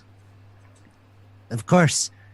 Charlotte like goes over and he kind of like peeks his head out, looks left, and then he looks right, and then he kind of slinks and closes the door. You never know who's listening. We have to make this quick. And you sort of see her tremble almost as she looks down at her desk, pulls out one of the dwarves, and lifts out a red cloak. And she says, "I am not the mayor. My name is Lilac." Oh no! Oh. Oh my, by the rinds and layers. Bum, bum, Oh my bum. goodness. She continues after that, after she lets that settle, and says, "I was twin sister to the mayor, Oh Lillian. no! I think she's dead." Oh no! And I've been able to fool the rest of them. They're buying it. But if they start asking about what happened at the South Tree or any of this trade stuff, I'm buying as much time as I can. Okay, well, we're Mail Mouse, and if you write a letter, we'll take it back to Apple. No, this has to happen now. You have to do something about... My apologies. About that mouse. I don't understand. My Google went off. I don't understand. Please explain. Our robot overlords are taking over the stream. Yeah, Clove looks to Shallot and to Kalila like, what does this mean for us? Shallot jumps up onto the desk, Oh, throws his cloak back. Ah! Never fear, Lilac. We know of this conspiracy. We know of the beavers. Lila, We get him down. All right, I just kind of like do one of these like stealth, just put my arm or go behind me now as you start going into the beaver conspiracies, and I say, "I'm so sorry to hear about your sister. We're all are. Thank you. Thank you. The virtue, yeah. Look, and I know, as a mouse with virtuous heart, that we should not delay in these sort of matters and write back to Lockhaven. Say what we need to do, and we'll do it. Okay. And then, let's get ready to break some laws." She says, you need to find a way to arrest, what is the last name? Ivan Cloverfield. The one who was just here? Yes. He takes the apples, pounds, turns them into cider, and then he sells it from there. He's trying to... I don't understand. He's trying to corner the market or get rid of competitors? I don't know. But the tree was sabotaged. We knew there was a storm coming, and instead of reinforcing the trees, he weakened the south tree, the apiary. The bees are frantic now. And I honestly don't know what's happening. What do you think happened to your sister, though? She must have had to vote against something. The only thing I can see in the schedule is there's some sort of trade deal going on with Port Sumac. But they're so far away, I don't understand how they can relate to each other. It sounds like a classic case of cider smuggling. Bum bum bum. That was the topic of book number 32 of Terry Pratchett Snatcher's crime novels, Mouse in Mouseland. Just don't Gracious. understand why one mouse would want to hurt another one. I put a shoulder on Shoulder. hand Shoulder on to Clove's shoulder. Sometimes, Clove, there's just evil in the world. And without honor and glory, we would be swallowed up by it. And We're gonna I'm gonna look at everybody. Really, I'm just like, if we're gonna do this, though, we're gonna need proof. What better way to get proof? What proof do you have that this happened? there is the wreckage. If you could find something at the wreckage that indicates the tree was tampered with, then perhaps we could use that. I myself have been digging through the files and some of the trade deals going on. There's something wrong here. And she's going to sort of get up and mosey on over to one of the shelves, and she sort of like digs through it and says, the queen is missing. Of the hive. We haven't located. No. Like, the queen bee. She's missing. I was about to say, we just saw Gwendolyn like a week ago. The queen's missing. And I'm certain he's hidden her somewhere. I don't know where, though. So you want us to look through the wreckage and find the queen and arrest Ivan? That's the only thing I can think of. That's the only thing I can pin him right now with. I don't know if the queen is still in the wreckage. I haven't been able to look at it myself because I've been trying to fill Lilia's role here. Don't worry, Lilac. we'll find the queen bee, and we'll bring that tub of fluffy mouse no do-gooder to justice. It's not over till the fat mouse sings, and we'll make him squeal. Oh. Non-lethally, of course. Okay. All right. I can't leave here. I've got like 3 other meetings that I have to take care of. Is there anything else that we should know about the tree? Is anyone else still there? Is there anything bad there besides angry bees? Angry bees is definitely a bad thing about that tree right now. I honestly think that's it. Oh man. Okay. All right. I look at Lilac. I think we'll need our weapons back, just in case we get into any unsavory business with the bees. I'm certain if you leave the city, or the apple loft, you'll be granted them when you go to investigate the tree, but finding out where he is hidden the queen, he might have it somewhere in West Tree. All right, team. West Tree or South Tree? Oh. I think that's your call. I know, but I don't know which way's west and south. Oh, I know which way those are. Okay, you choose which one, west or south. South. Of course, we'll go check the fallen tree. I panicked. I shouldn't have picked out this bees. Oh, no. Yeah. All right, so you guys are going to the South Tree? Mm-hmm. Okay. What I'll need from you is you leave Apple Loft, you get your weapons back, and if you are going to get close to the tree, you definitely notice that it is abuzz with activity. You will have to make either nature checks or an apiarist check to avoid getting stung, Yeah, I could do a nature check. and to also successfully navigate the tree and find out if there's any evidence. You could make a carpentry check as well to sort of peer in and try to see if anything horrible has happened. Okay. Like if there's like legit tampering. It's okay. Let's see here. I mean, I think us sneaking around, I think, seems like the best way of doing this. That could be scout. That could be scout as well. Yeah. Yeah, I have scout too. Yeah, we can make it scout instead of nature. I also have scout. Yeah. Let's scoot a boot. I place a paw on Chloe's shoulder.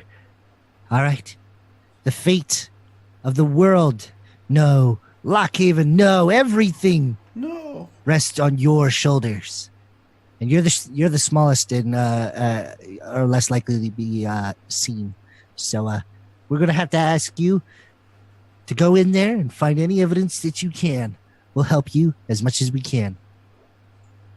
It's all on my shoulders. All on your shoulders. Don't worry, you'll do great.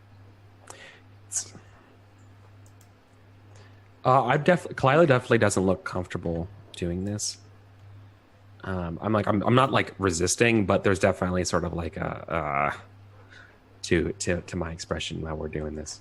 Yeah, I think like Clove is just looking to each of you for reassurance. Like, is this okay that I'm doing this? Yeah, no, you look at me like if you see me for reassurance, I just say, "Oh no, honey, we're great." It's just that I hate bugs. I hate bees. I pull off the Wilburton family shield and I hand it to Clove. Take this. If any of those giant bees try to sting you with their giant stingers, raise this shield and it will be deflected off of its golden onion. They're so big too. And scary. And scary.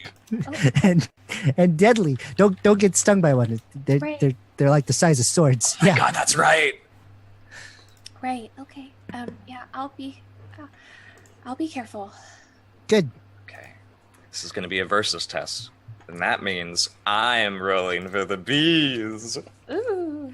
Bees! Bees. My bees. Bees. And they can help each other.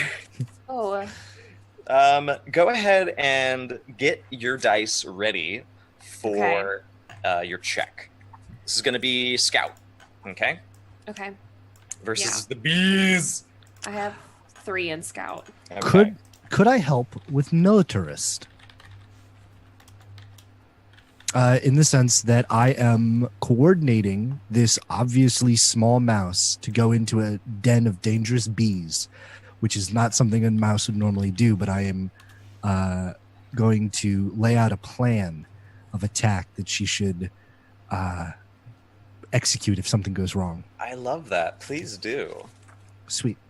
So you have 1 dice from me. Okay. Let me see. Is there anything that he would be good at?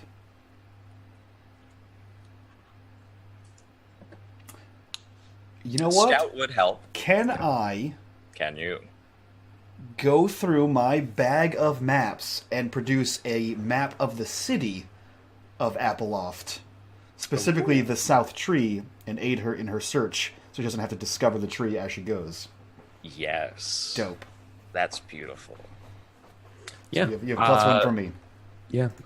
Just eyeballing and reconnoitering the south tree. I was just going to point out that there seems to be less bees on the other side, which means that's probably the way, like the far side of the tree, which is probably the best shortcut we could take, but shortcut wise. Yeah, find a better opening. Mm-hmm. 3 helping dice. Okay. What do you got? I'm up to 6. All right, I got 4. And I'm gonna have them help themselves. I got a total of 5 dice, and they got 3 successes. Okay. That's 4. So as you approach the wreckage of the South Tree, you surmise that it's probably been maybe a few days, since this fell. You remember a particularly bad storm in Lockhaven that you sort of it passed by you, and because you're Lockhaven, it was fine. But clearly, it definitely had an impact here. And as you're sort of creeping forward, you can see the base of the tree. Really, a lot of the structure on there has been pretty stable. It looks like most of the damage happened when the top of the tree slammed against the ground. So a lot of the structures more under the branches are kind of kept safe. But everything in the top of the tree is wrecked. You can see a lot of supplies, furniture, all sorts of things that these mice basically turned into a lifestyle, as well as old honey has been sort of splashed against the ground and mixed in with the tree. However, if you investigate the stump, you can definitely see it definitely has a weird crack at the angle. And right now, you guys can make either a carpentry check or some sort of I want to almost say a cartography check, because if you have that map of the South Tree, you would have an idea on how it was meant to be structured against a storm, I think. So I will accept any skill of those 2, or anything else that you guys might have that you think might help you surmise this thing happened here.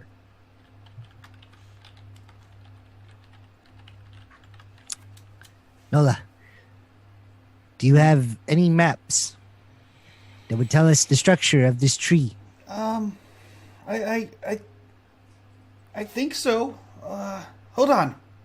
And he dumps out a pack, and you just see scrolls upon scrolls upon scrolls dump out of this thing. And he says, I don't really have an organization scheme here, but I'll figure it out. And he starts diving through all of them, and he pulls up one. And says, no, that's West Tree. I don't need that one. This is South Tree. And he breaks the seal on it and says, okay, I think it's really old. It's these 3 or 4 seasons old, but this might help. And I will, so cartography. Let's see here. Cartography. Yeah, so I pull up a map of the South Tree. It's old. It's not like a recent map, but it could be. It could have the old structure of there. Cool. So am I rolling for this one? What am I rolling? Yeah, sounds like you are. You're rolling cartography, my good friend. I have Probably going to be obstacle 4. Okay. Let me see here. Copy paste. Because it has to be detailed, and you are personally surveying it. Okay. So I cannot beat an obstacle 4 without someone's assistance or my own assistance. Let's see here. You're doing a cartography check. Yep. Let's see. What does Guard's Honor do as a trait? You're acting according to the oath you have sworn to the Mouse Guard, which is basically I'm protecting all mice from all threats, and this is me being honorable about it. Okay. So it's sort of like almost like a perseverance. Like you have your own honor code that you are using to help you. Okay. Like I have to do this because I have honor. Yeah. I'm gonna assist with crime wise. Yes. Yes. Yes. I'm a seasoned mouse guard. I'm a patrol leader. I know what sabotage looks like, and I could see whether or not this was a natural break or this has been tampered with. I love this. Okay. Yeah.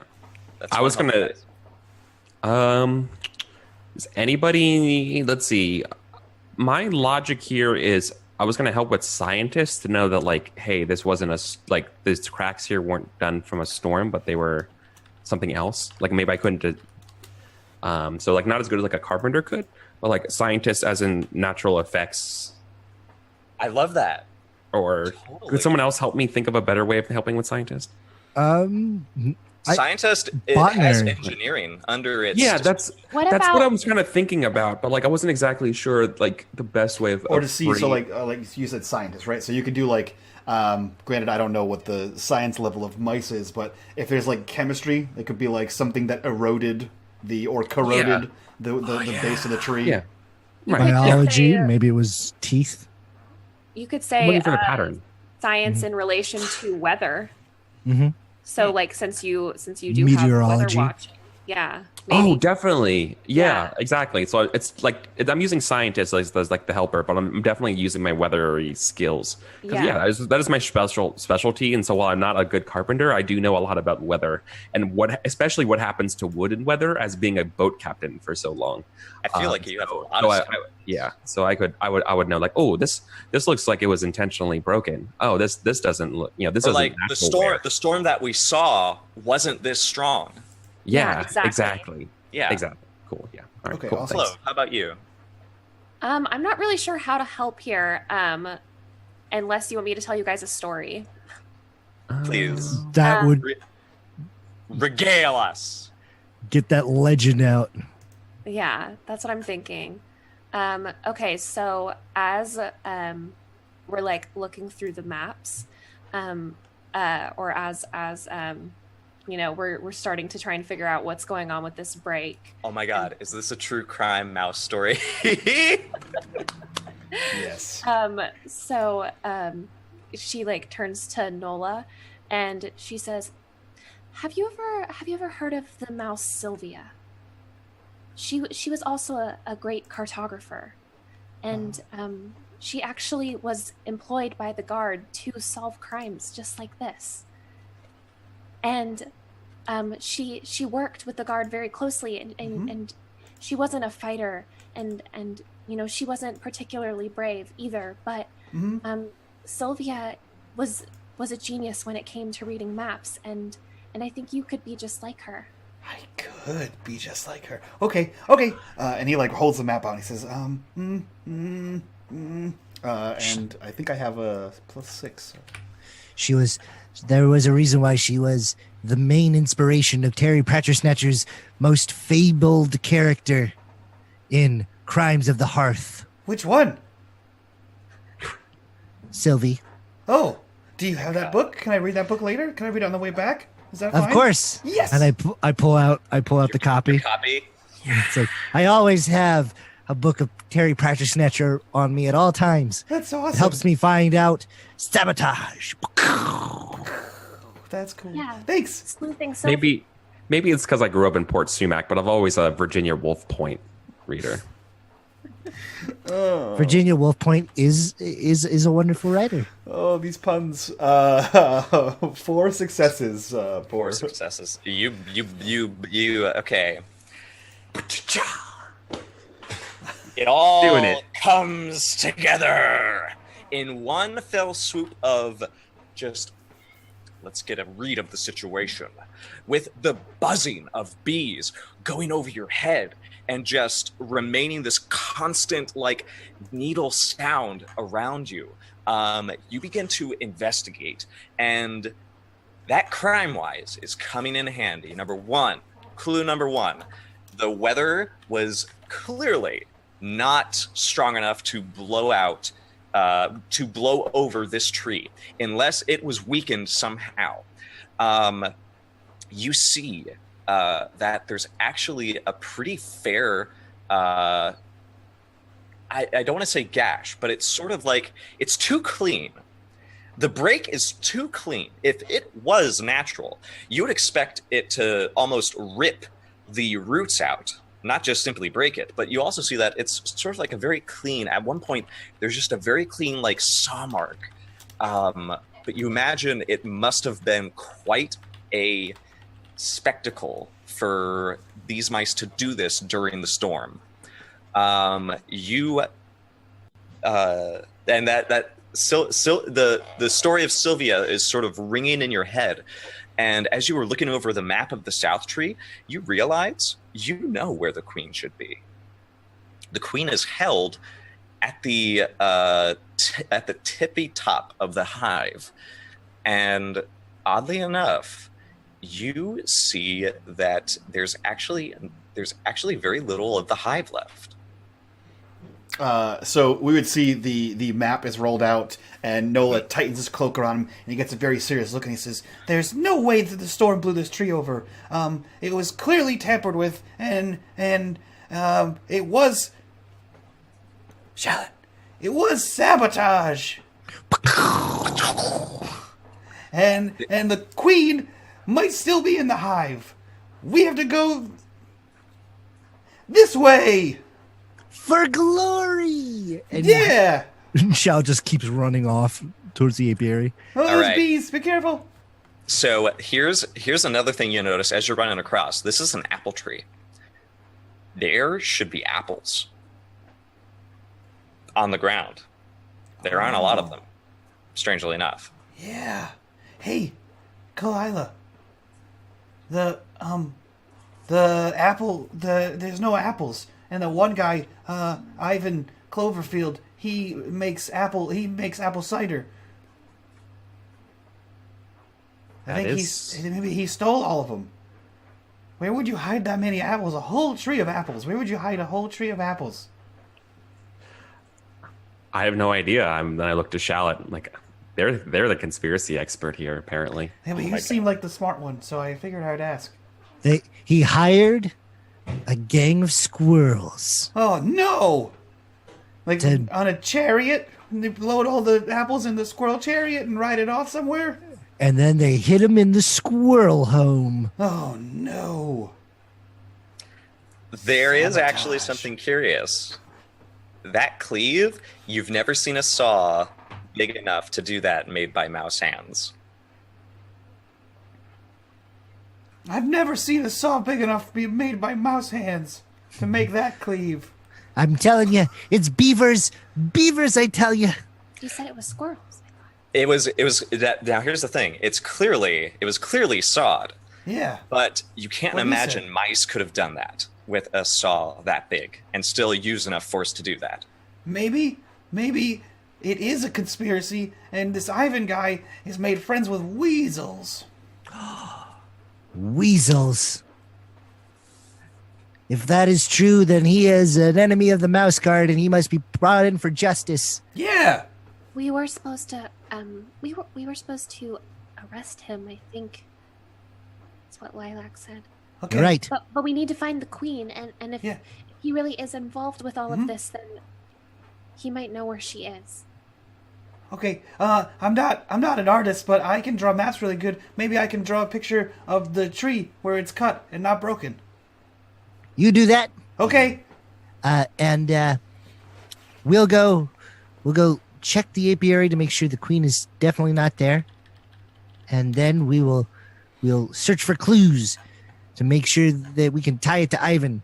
So when we go slap Ivan with the big one, we can get him Yeah. on the first go. All right. Nola, you sit down to do your sketch. Mm-hmm. The rest of you sort of circle around towards the hive. And you begin investigating. There are structures attached to the hive, like little honey collectors, little boxes for bees to be kept in. And there's actually some sort of there's like this protective layer over one of them. But it actually looks like it's been chewed through. Certainly not by bees. Certainly not by mice teeth. This was chewed through by a shrike. Actually, I don't know. Shrikes have beaks. They could rip, Yeah. but I don't think they would chew. And I'm Shall- not bringing horror into this campaign. Do no. Shrikes are evil. Charlotte's just pulling directly from these stories at this point, these Oh, murder no. mysteries. Yeah, Sylvia, she's like Nancy Drew. Sylvia Yeah. Drew. Charlotte would bend down and he'd like kind of look at the teeth markings to see if there's a pattern, and try to connect that with known teeth patterns. Yeah, of animals. Like I think he's going for like squirrels or something a little bit bigger than a mouse. Give me a hunter check. Okay, I'll throw that down. It's gonna be fun. It's gonna be a versus test. Okay. Let's see. Does anybody have hunter? Hunter. Ew. I'm gonna use brave negatively. But I love it. all right, can you paint me a picture of what this looks like, Charlotte? Okay. So, I feel like I am in the hive right now, and the way I'm doing it is kind of like I want to say disrespectful to the bees. Like the bees don't like it. They don't like that I'm in there, but like I'm stepping in there with bravery, which is considered foolish or foolhardy to other people. But I'm thinking I'm being like brave. I'm stepping in there. I'm willing to take the stings. I don't have my shield. Clove has my shield, and I'm climbing around checking all the teeth marks and stuff. And maybe the twitch of my tail aggravates one of the bees because they see it as a movement of like attack or disrespect. Because bees communicate by dancing. All right. Yeah, I groan. Okay, so like I groan when you do that, and I'm gonna help you with Hunter as well to sneak in here. But like I'm like, oh, I hate bees, and and I'm getting ready to go in after because I'm like, okay, but for the good of the town, we got to do this. And is anyone else? None of you are gonna help, right? Nola and Clove, you're not gonna help, right? I think Nola's still out at the base drawing the picture of the... Good. Yeah. And Clove, you're not gonna help, right? Yeah, I don't think so. All Good. right. All right. And I'm gonna say, Nola, this is a very rare instance of do what we say, not as we do. Okay, let's go. And I have to like rush in there to help you. Oh, Okay. All right. okay. So I want you guys to roll first. I get 46, and then I use brave negatively, so it goes back to 3d6. All right. Oh my god, yes. Yes. I'm going to fate that to explode that 6. Really want to? Yep. Oh yeah. That's your last fate. Yep, that's fine. You sure? Yeah, perfectly fine. Okay, so do I have to do? I don't have to invoke a wise to No, explode you that. just luck it. You just luck it. Do it. Okay. Please. Please, dice gods. You need to... Deny him. Yes. Yes! So we're tied, and I'm going to break the tie in your favor to get more checks. Thank you. Damn it. Thank you. But that makes sense. Totally. Yes, Okay. I love it. I'm so proud. All right, friends. Here's what happens. You're farming the checks. I'm so proud. You deduced that there is certainly a type of squirrel activity here. And you imagine that it must have something to do both with these squirrels, but then you also notice something very curious that you didn't notice while examining the stump of the tree. The bridge is cut. The bridge was actually cut at some point from this side. And it made sure that nobody would escape once the tree started falling, at least to the other place. But the queen is definitely gone. And it looks like she was kept in like another cage, because you can see there's a hook where such a thing would go. Like, she was kept in this protective layer, this like box that's sort of like with ribbed wire, and then there was another cage inside where she was sort of kept, just so that, you know, she was safe. They could get to her, the bees weren't bothering her too much, unless they needed to breed more bees, then they could take her out. And it turns out they chewed their way in, these squirrels. At least you imagine, like, there might be two of them, just from like the actual fur that is sort of like found in this area, because the honey is pretty sticky. So you see clumps of short brown fur, and as you do this, you imagine it was taken, it's in a cage, and it as long as you can find the cage, like find some place where they would probably hide it. It's a pretty big cage, so you imagine that they have it somewhere. It's definitely been stolen, but you don't know where it is. And that is when all of you hear, amidst the buzzing, and unfortunately because of the buzzing bees, you did not hear their approach. 4 individuals have cornered you from behind Kalila, Clove, and Shallot. And you see, standing there, is Rick, 2 squirrels, and a tall, bone-clad weasel. I knew it. I knew you couldn't be trusted, Rick. And after I gave you your letter from your mother, you had to work with a squiggle of squirrels and a weasel. Rick tilts his head. Well, you guys just should have known I would be at the door. Yeah. You I guess talked you're about right. how suspicious you were, how crazy some of this stuff was. But now, I think we have a fair reason to do away with you. I look at Clove and I look at Kalila. No, he's pretty right. He's right.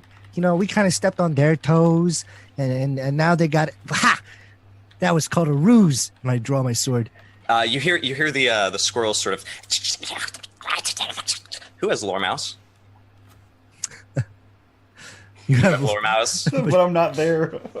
You know, you can hear this now. I think you can hear them sort of excitedly chattering to each other. Now, after this, we'll go eat the apples. Yeah, we'll eat the apples, and we'll have all the apples. We'll have them, because Ivan gave it to us. It's so great. We can, if we kill them, we get more apples. We'll get more cider. We do it for the cider. As they sort of excitedly chatter to themselves about this. The fat mouse provides all. As they have these little acorn shields, like the shield made up of several acorns, and they bring out these like big cudgels. And the weasel sort of, he stands very calmly, very straight, and looks between all of you. But he doesn't say anything. Rick, it's not too late. Join us, and you'll be granted amnesty. Really?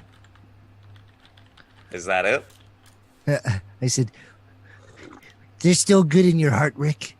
You can join us. You don't have to be a pawn to Ivan and his terrible things. Just lend us your aid, and you will be set free. Make a persuader check, but Rick initially answers like this. Yeah, you got a point. But unfortunately, I don't see how the guard can get me better conditions than what I've got working for Ivan. Let's see. I'm rolling. You 36. understand what happens when there's no more mead or honey coming out of here? No. Easy. Production moves somewhere else. And then, this place can finally become focused solely on apples and cider. And then we sell the queen bee off to someone who wants to start a hive of their own. Ivan's got a good deal. You got anything better than that? Yes, I do. Join the guard. We will provide. The guard always provides. It matters not what you fight, but what you fight for, Ivan. Does anybody else have something to say?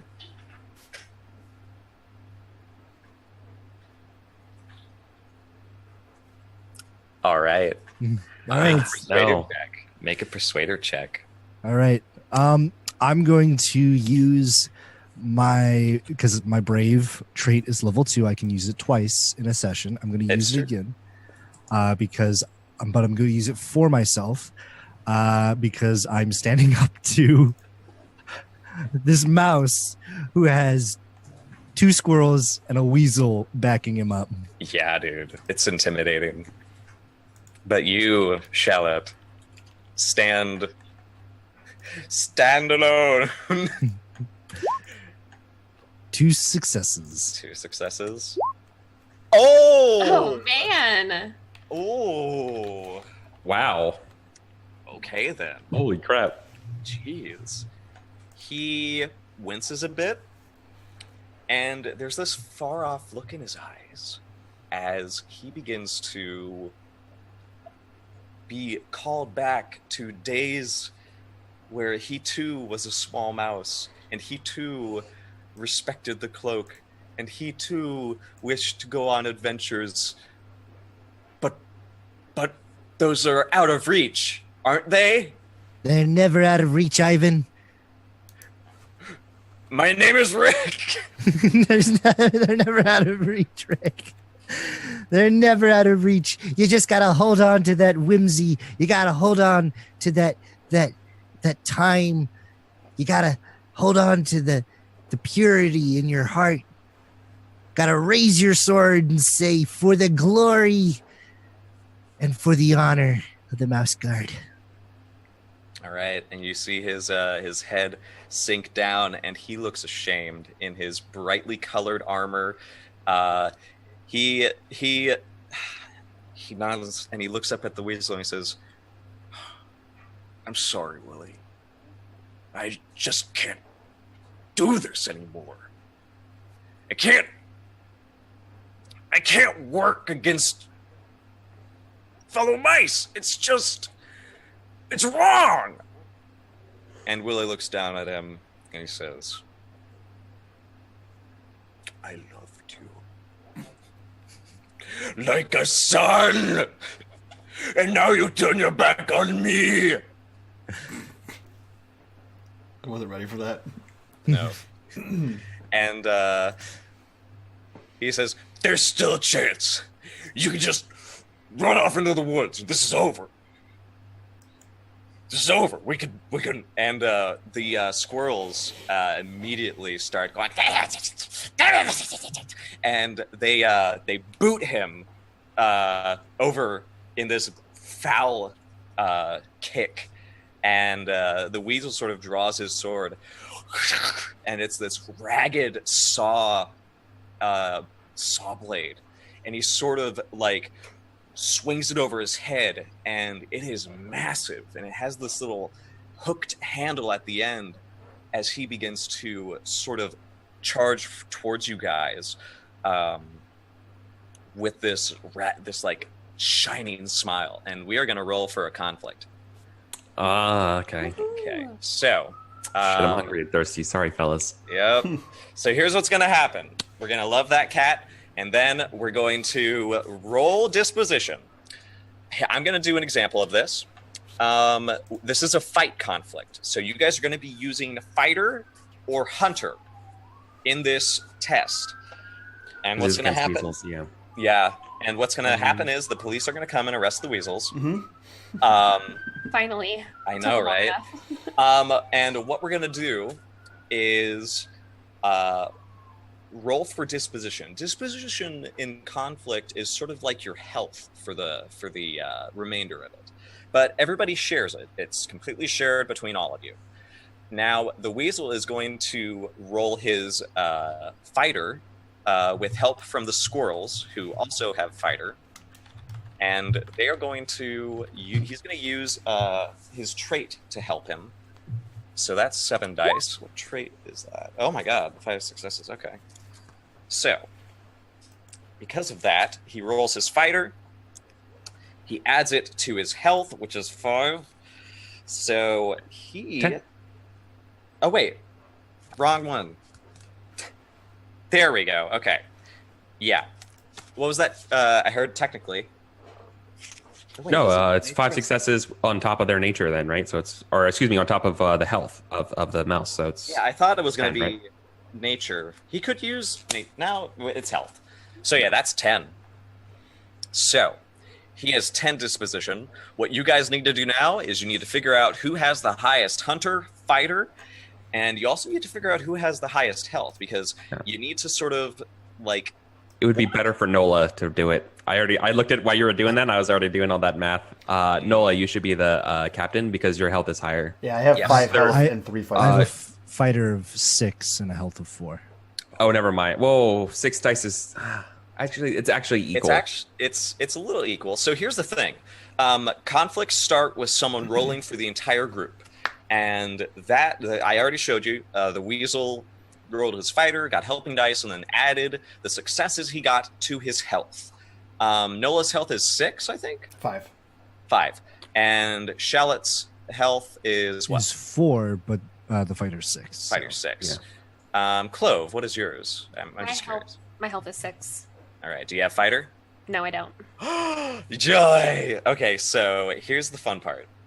Shallot, you can roll this if you want with 3 helping dice immediately because you guys are fighting. Okay. Right. I'm going to roll it. So I'm going to roll 6. No, I'm rolling 96 because I have 3 helping dice. 96, all right. 96 greater than 4. Wish I'm you had going- that fate. Can I use my persona to re-roll the failures? Unfortunately not. You can use a persona to reroll... Oh, wait, all the failures, yeah. All the failures. So. Go Sure, ahead. wise. It's trap-wise, that's right. This is the trap! Yep. Crime-wise. Nice. Crime-wise, trap-wise, or Legends of the Friggin' Guard-wise. Oh, lovely. I'm going to use trap-wise because I've been ambushed before. Shallot's not the keenest of patrol leaders. Nobody knows how Shallot became a patrol leader. I think he just found a badge on the ground one day and he like put it on his cloak and everyone's like, "Oh, hey, you're a patrol leader." And he's like, "Yep, that's me." Oh, my gosh. Okay. Yeah. So he's going to use trapwise. He's been ambushed before. And with that, let's see. We got 1, 2, 3, 4 failures. So we're going to roll 4d6 greater than 4. So that's 6. So we have 10. All right, we're even. 10-10. So let me just go ahead and say 10 out of 10. Now then, we're going to choose actions. Now, what they're going to do is we choose between 4 different actions. Attack, defend, feint, and maneuver. The goal of your conflict is to bring your opponent down to 0 disposition. The conflict only ends when one of you hits 0. And the only way to do that is to attack or feint. Defend, obviously, renews lost disposition, and maneuver can be used to give extra dice to the next player after you, or it can be used to subtract dice from your opponent. It can also be used to disarm your opponent of a weapon. And now, the thing about this is, we have to do this one at a time. So we do this in volleys. Each volley has 3 actions that you guys choose. You decide who goes first, second, and third, and then on the next volley, the 4th person can go as well. And then we start from the same order after that. Here is what's going to happen. We need to come up with a goal. The Weasel's goal, Willie the Weasel, wants to silence all of you and make sure the plot that Ivan has sort of like built up will not be uncovered. Mm-hmm. If they're gunning to kill us, does that mean death is on the line? I feel like death might be on the line if you fail, because he wants to make sure that you guys are not going to go blab, that he's been working with weasels, he's been working with squirrels, and that he has, I know squirrels, it's awful, that he has been the reason behind the tree falling down. Here's an interesting perhaps success, and this requires a little, I don't want to use the word weaseling here, but the goal could be can we get what I imagine would be really cool if we could just hold off just enough time for Lilac to join us, and being like, like basically more people can come to our aid, and like the town is kind of like helping out. Okay, so you want us to hold out, because Nola's not here. You want to cause like a stir. Yeah, like I think it would actually be even better if we could get to get the town on our side by winning this, being like, oh shit, like there's bad deals going down here with weasels and stuff. Like we don't want this. We're Apple Loft. We're not Weasel Loft, and like, so like I can almost see success being getting the town on our side, but that's a little bit of, you know what I mean? Like hold them off enough to get the town involved. Yeah. Well, here's the thing. The trees are not too far apart. If you guys start causing a really big fight, even with all the buzzing, people are sort of like looking around. People know there are guards mice in town. You guys deliver the mail. If anybody looks out their window to the south, they're going to see you guys. And they're on bridges. People moving across the bridges are going to be like, oh my gosh, what's happening over there? It's the guards mice. They're fighting big weasel and squirrels. So they could actually start rallying everybody together. Okay. Let's go ahead and make our actions. I already have the actions for your enemy team, so now you guys have to figure out who's going first, second, and third. 4. And I'm so sorry. I'm deep in the book right now. We're going up against a weasel and 2 squirrels, right? Yeah. What is their order of might compared to us? They're, I think, 1 above you, I think. So they get +1 success to their rolls? That's only in Torchbearer. Oh, okay. That is only in Torchbearer. Man, Torchbearer is so much fun. It makes life so hard for you. Not when you play Mini Bros and you have more order of might 2 on anything smaller than you. So, let's see. Okay. All right. So, So I think since Nola is the furthest away and is the only one who heard what the squirrels were saying, I think he joins the fight. Excellent. So he might attack first. Okay, so that's actually pretty cool. You'll be Yeah. And my action is going to be feint. I'm going to hit and provide a distraction with that. Right. But it would sound like you would hear like this. It sounds like the buzz at first until you hear, and then you just see him running with his staff towards the weasel. And he just shouts at the last second, "Leave my friends alone!" as he tries to whack one of them with his staff. So first action is feint. Yep. Yeah. Okay. Wait, you're okay. I feel like that because he wanted to jump in, so the first action is going to be a feint. Yep, first action is feint. I mean, Oh, and your staff gives you +1. +1 to feint. Yep. Awesome. okay. Who goes And next? I feel like they're going to attack first. Which is But why we shouldn't faint. Wait. Yeah, because Oh, Fate, right. I forgot to Oh tell you. God. Oh. Yeah, I got it backwards. I got So it backwards. if Feint is Look. played against Defend, then the defender does not roll at all. They lose. Feint it takes advantage of their defense. But if the enemy attacks while you are fainting, then they take you off guard. And you don't. Oh. Okay. But So- if it's played against a maneuver, they're both independent of each other. Okay. So it's really up to you guys and what you want to do. So I got then, it. What so you then think- maybe what you because think he's so far away, he attacks last, or he gets there last. No, you can attack. Just attack. You can attack with a staff. It's just that you don't get that extra die, which is totally fine. But feint can still be used because there's only a 1 out of 4 chance that they're gonna play attack. And I'm you want to gonna- think of what they're gonna do right Look, now. I'm pretty brutal when I play So cards. I would never ever faint. no, he doesn't. Very You do. rarely does he. What about the triple feint? You know, one Yeah. of them is gonna work. I only. We all faint. I have no, but I'm gonna maneuver. I'm definitely gonna. All right.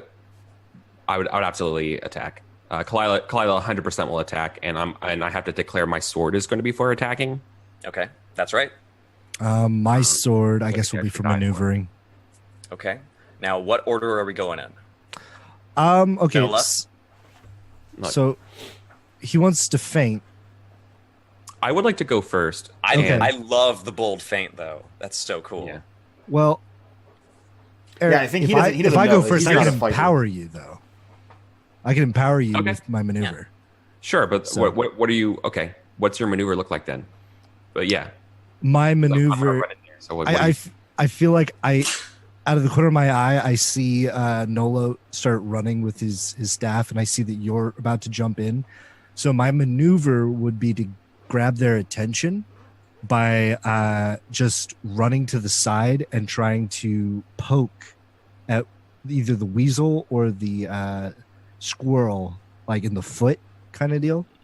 To like, but I do it like very bold, very like with like a lot of flourishes. Maybe I'm like spinning around and dodge rolling and stuff, making a big scene out of it.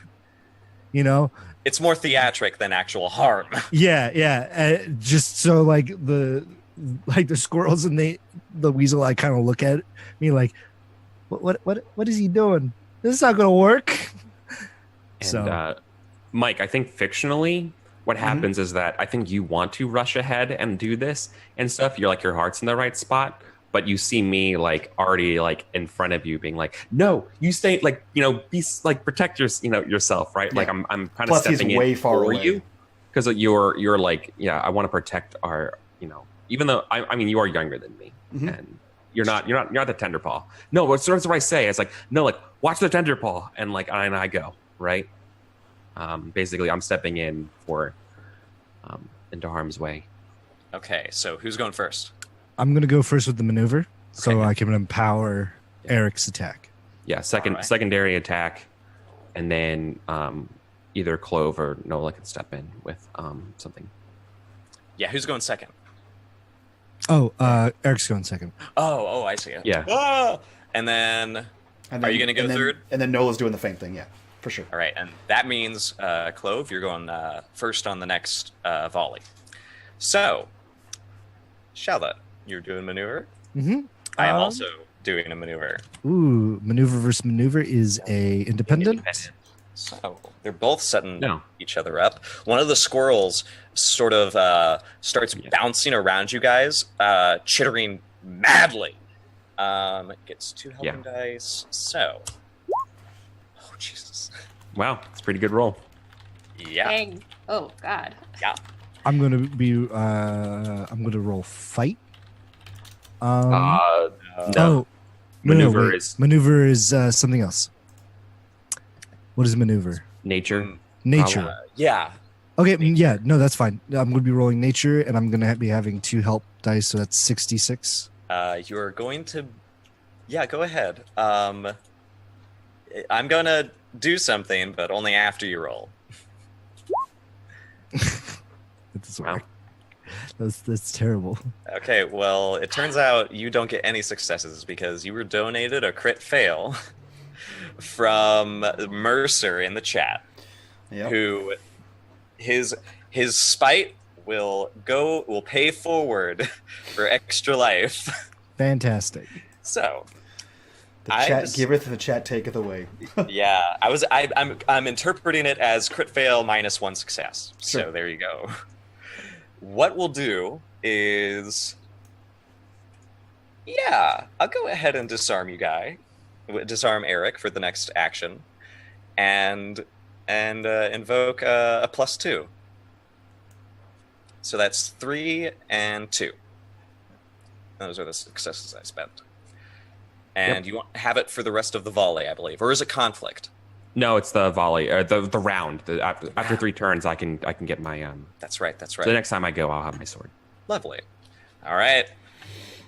Willie the Weasel is going next. You chose attack? Yep. I also chose attack. Okay.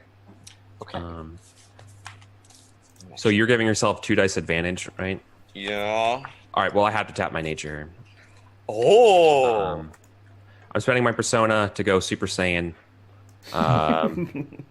So like while I lose my sword in this fight, I think it's what happens, if you don't mind me taking over a little bit of like the fiction of what it looks like, is I think what the saw blade or whatever is coming down on Rick or whatever, and I jut my cutlass into like the wood to protect Rick, but it gets like stuck there, or like the saw breaks it or something like that. It hits it and it like goes flying or whatever, like it flies out of my hand because he's like, I had to like just dive and like I literally like full on dove to like get my sword in the way, right? So it doesn't hurt Rick and while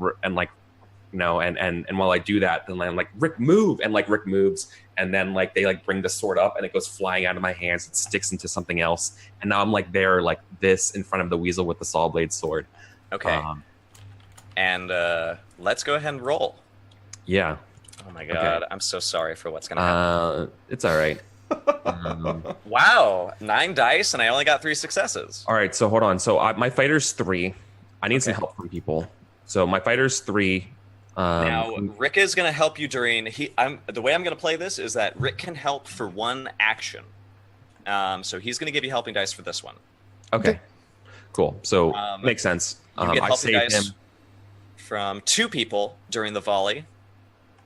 So for Shallot and Nola. So you have 2 more dice. Right. You're tapping your nature too, right? Mm-hmm.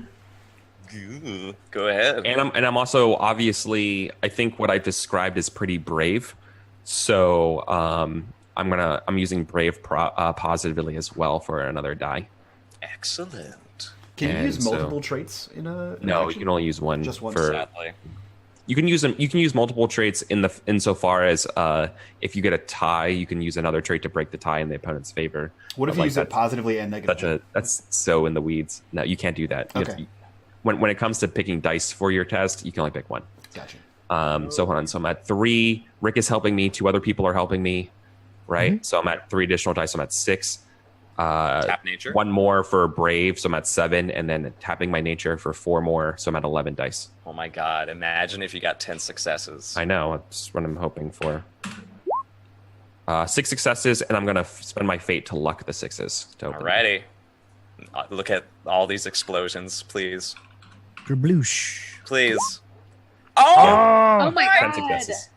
Wait. You rolled 5 dice. Oh my god, they kept exploding. Yeah. Oh wow. So I win. That never happens. I usually roll 11 dice and get 0 successes. Yeah, he does. No, like, I swear to God, that's literally what I do. Like, Zippy will attest. I don't believe it. Wow. I don't believe it. It'll be make or break, like the You precipice of the Okay. main antagonist. And just Okay, so here's the thing. Well- They got three off of you. Yes. And you got 10. You just straight up no. So this was meant to save Rick, but Yeah. now you don't just merely defend Rick. You slaughter the attacker. So please tell me. Let's make a compromise right now. Clove, I'm so sorry you didn't get to do anything. I'm not mad. Kill Okay. everything. Gosh, Eric, you Oh. stole her thunder. God, wait, we're fighting on top of the on Hive. the top of the hive. So like obviously we have a scar situation of them like clinging to the edge or whatever. Oh my God. Right? Yeah. And honestly I don't save them. Oh my God. Right? Okay. So let's build the scene. Yeah, definitely. You're charging in, but you're like, I can't get over there fast enough. No, they're gonna be overpowered by these 2 badass squirrels. Shallot, you start to divert the squirrels' attention towards you, and they do the same. They're trying to like pin you guys into this one spot, and the bees are sort of like they're buzzing, they're agitated, and the squirrels start getting into a fight with you. Clover, you feel yourself like, oh God, is this your first fight? Oh yeah, for sure. Oh no. And you only have this dinky foot fishing line. And she you're has like, my shield. That's true. You also have a shield. And you're sort of like, oh no, Rick is like clutching one of the branches as he was sort of like kicked, and he's trying to drag himself up.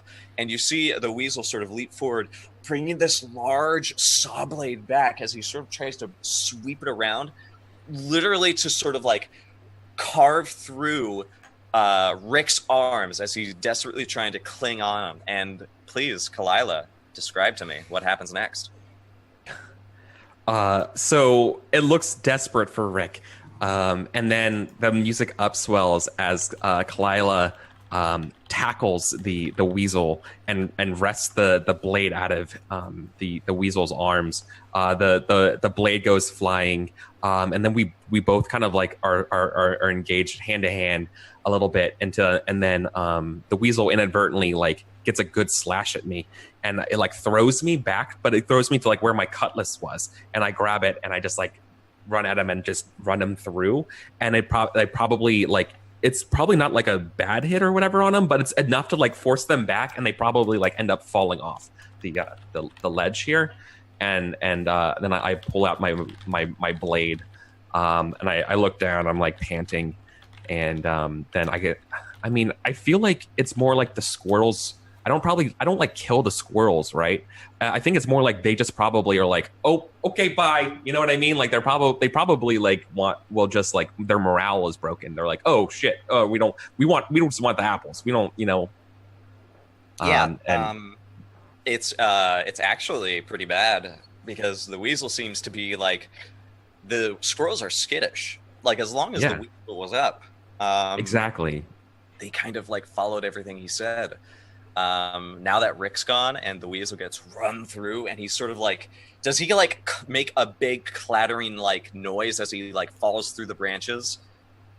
Oh, totally. He's like screams as he falls, right? Yeah, he lets out this like long grasp. Yeah. And he falls in such a way that the branches start to snap beneath him, and the saw blade just makes this horrible noise as it like bangs against some of the buildings, and actually like some of the structures in the tree begin to like cataclysmically fall, and the whole tree starts to shudder loudly, and you can hear some of the people start to file out onto the bridge. and they're sort of like pointing, like, "Oh, look what's happening! What's happening over there?" And it's quite the scene as you see several mice start cheering from afar as they see the two squirrels start to bound away into the woods frantically, and Rick is sort of like clutching into the branch, like with all of his limbs sort of like shivering. As a consequence to the conflict, could it be that I'm injured? I was about to suggest that, yeah. As a consequence, you realize your hat fell off at some point, and then you sort of like, who do you check on first? Obviously, I check on Clove. Okay, so Clove, Kalila sort of comes back to you, panting from that brief scuffle, and what do you say? I love that hat. As I'm like obviously like clutching my side, but I'm like, damn it, I love that hat. Yeah, you look up, Clove, and you see Kalila is missing an ear. Oh, okay. And there is a big like chunk, sort of like you could see like the weasel clearly got a hold of her head and just like ripped as hard as he could. Now there's still like a little of it left, but I definitely say like he got a chunk of that ear and ripped it off, and also clawed you up really good in a few other places. Yeah. So this old patrol guard just sort of stands there like, ugh. But not noticing that she's as injured as she is. You are definitely injured, Kalila. Oh yeah, for sure. Yeah, like I said, I think it's just the adrenaline and stuff of it. Yeah. Charlotte runs up to Kalila, spins her around, and holds her dramatically in his arms. Kalila, don't leave. Are you okay? You are my best friend. Don't go where I can't follow. She's like, what are you talking about? Kalila, your ear. Yeah, your ear's gone. I imagine and that. I'm like, you first go like this. Yeah. And it was like, and instead of just blood, it's like, oh, okay. I imagine that since Nola was so far away when the conflict started, and that everything happened so fast, because Kalila is just a beast, he still runs up, holding the staff above his head. Don't hurt my friends! And then he's like, he whacks Charlotte on the head. Like, oh. I plop down and she'd be like, you should see the other guy. Oh, great job. Your head's bleeding. Yeah, I take and so from my belt, we haven't seen this yet, but I haven't my little like extra little piece of gear. I might be cheating by giving myself a little cool hat, but I'm also have a little piece of gear on me, and it's a flask of mead that I take a sip of. I'm like, oh, that's good. I'm obviously still hungry and thirsty, but it's just like you're beat up. Yeah, Charlotte holds out his hand. Here, can I see your mead for a second? And I look at you and I'm like, It's like, hold on. I can be convinced, right? Like not with a roll, but I'm just no. I'm gonna do something I learned in patrol leader training. College? Yeah, college. Academy Tales. Yeah. Are you gonna dump that on his head or her head? What? No, I was going to dump it on her head just so she could clear out the wound. Obviously, because that blade could be infected with something, and she could lose more than her ear, maybe like her entire head. I don't think you can lose your entire head. By the way, no, this is the player's turn. Yeah, you can't lose your entire head. Charlotte, you damn fool! And you're like, no, and you're like, because you're like talking while you're doing this, right? Like trying to like I'm figure like, it out and like help me with some first aid. And I'm like, no, you damn fools, get Ivan. I'll be fine. You know, I may not be fine, but like, just, you know, I'm telling you, like, the mission, like, do the mission, you idiots. Stop worrying about me. Stop delaying. So how do wises work? Wises? They're basically, you just tell me, usually if something is true, and I'll say, well, yeah, of course it's true. They can sort of be informational. You never roll them. Okay. But you can use them to sort of, they're mainly good ways to get helping dice. for other people. But what do you want to do? What do you want to do with your I have medicine wise. medicine wise? Do you have healer? No, yes, I do have healer. Yes, I do. Okay, so do you want to use your check to heal Kalila? Yeah. So he, as soon as he sees Shallot trying to get the meat, he asks that question: Are you going to dump that on her head? That's not. You know that doesn't actually work. That's not medicine. That's just something that people do when they don't know what they're doing. That actually makes it worse. Hold on. Can I just get out? No, Shallot, get out. No. No, I read it in a book. No, the book was wrong. Was it a pretend book? Was it a Terry Pratchett Snatcher book? That's not real. Terry Pratchett Snatcher is not pretend. They're not. It's not true books. It's not like a medicine book. Hold on. And I'm gonna attempt to heal Kalila, or at least patch the hole in the side of her head. Oh my god, obstacle 3. All right, cool. You do have extra successes you can use on this as well. Oh, we do. We do have a couple extra successes. Yes, indeed. Yeah, so I have a 3 in healer. And you said medicine-wise gives you extra dice. How does that work? In my games, I usually let wises be helping dice for yourself. Okay. Usually not, but I like to spoil my players sometimes. I like to help them weasel. Okay. Yeah. So yeah, he's going to try to like reach into the bottom of his bag, and he pulls out like what looks like inkwells, and it's like a small like healer's kit that he has because his mentor was a healer, so he doesn't really use it often, but he does have it for emergencies. Oh my goodness! Did you ever have to fix an ear? There's not a lot of ear-related incidents in cartography. But you know, there's some paw-related ones, and it's skin's skin. You can figure it out. Go ahead and give us a healer roll. Okay, cool. Let me see here. Let me copy and paste this thing. Excellent.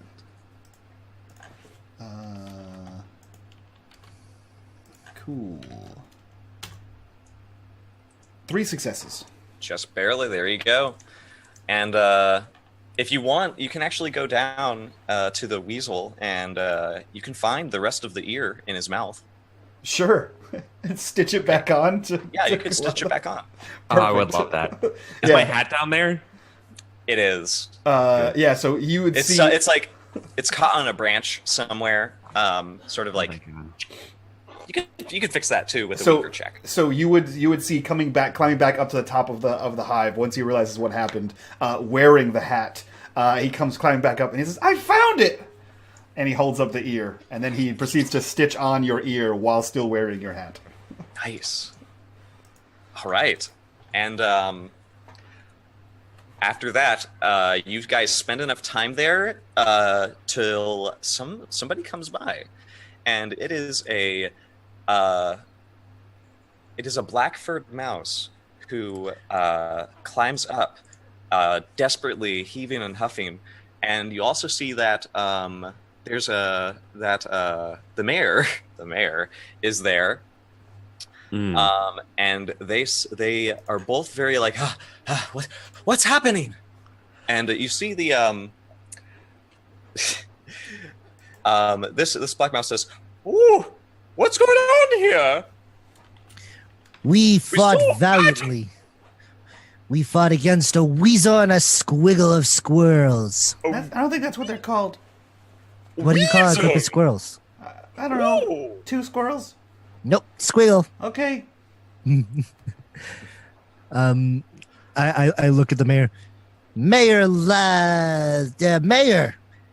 we have proof. And I point to Rick. He helped us, and he revealed himself to be part of Ivan's plot, but he turned away from his evil ways, and he joined us in glory and honor. Yeah, and someone sawed the tree down. Yeah, somebody saw the tree down. I think it was one of the squiggles or the weasel. All right. Okay. And you see the Black Mouse be like, "This is very strange, but if you would do me the honor, I would like to. My name is Winifred Bluesham. I am the antiquitator of the North Tree, where we will finds. Would you perhaps like to return and be my guests of honor? The slaying of a weasel is a thing to be celebrated. Come." Shallot like puts his hands in front of his teammates. I don't know. How do I know that you didn't have a hand in this sabotage? Because and she rips off the mask and say, I am the mayor. No. I too am the mayor. I am the mayor. She We are all the mayor. yes. She says, because I am in fact housing the mayor. I hid her away after discovering this fall. Oh. I am sorry. And yes, I knew all along. The plot thickens. Yes. And we were hoping that you, Mouse Guard, would arrive and reveal Ivan's plot, which is very harrowing, isn't it? Lucky for you, today was mail day.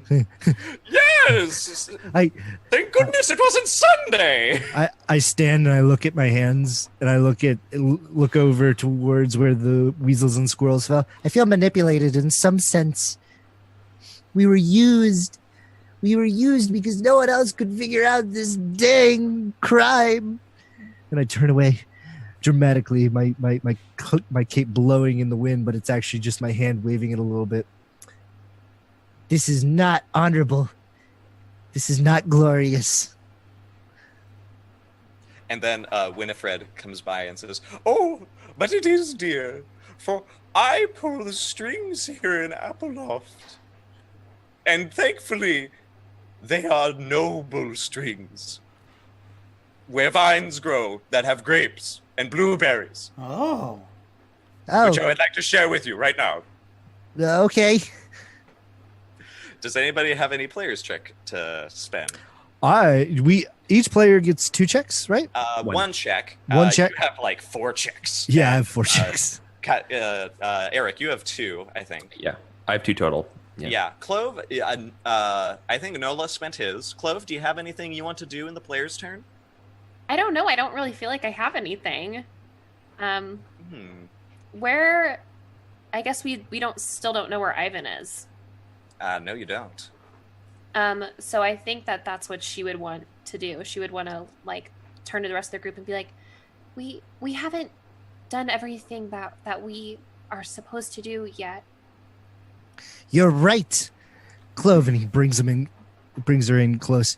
We must get Ivan.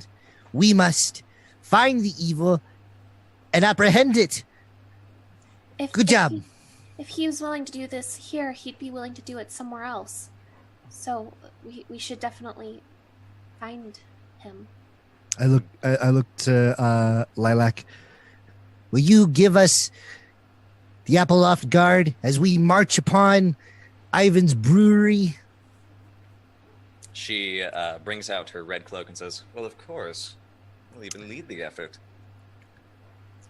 To glory, my friends. To honor. All right. The west tree is locked down, but there is a group of guards there. They're sort of like, you can't pass. They say at the west bridge where Ivan seems to have holed himself up, and they say we're indisposed right now. I think they're clearly a bit flustered. And Rick sort of points you, Shallot, and says, I think they could use some of your inspiring words, perhaps. Shallot climbs up onto this fountain, which I feel flows with apple cider. Wow. He climbs up on it. He's like, mice, countrymen, lend me your ears, because they're quite big. Except for one of you. Except for Kalila. We will never lay down our arms against tyrants like Ivan, who want to corrupt our fair city of Appleloft. He felled the tree. He stole the queen bee, and he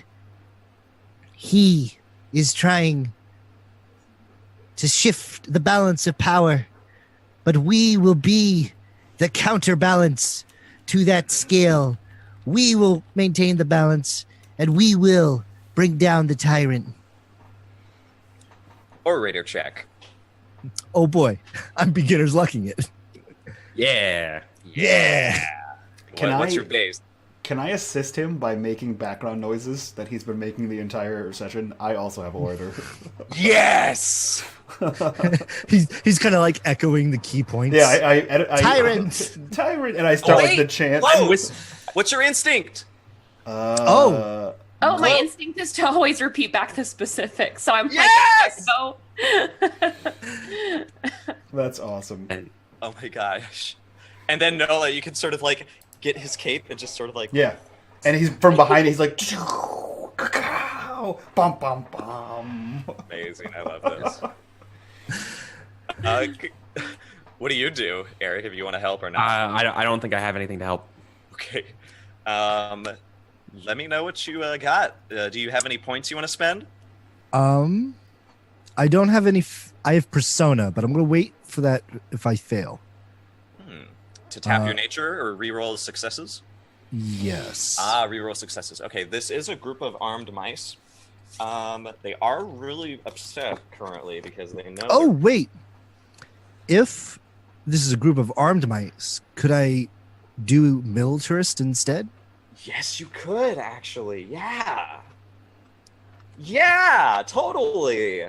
You could tell them to stand down. Yeah. Like, you know, in certain situations, the mouse guard has certain jurisdiction Yeah. because of your militarist. Totally. And it's this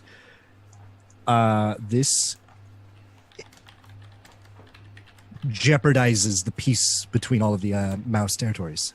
Indeedy. And if Ivan is a criminal, then you have rights to arrest him. Mm-hmm. So that's 2 with 2 help. That's 4.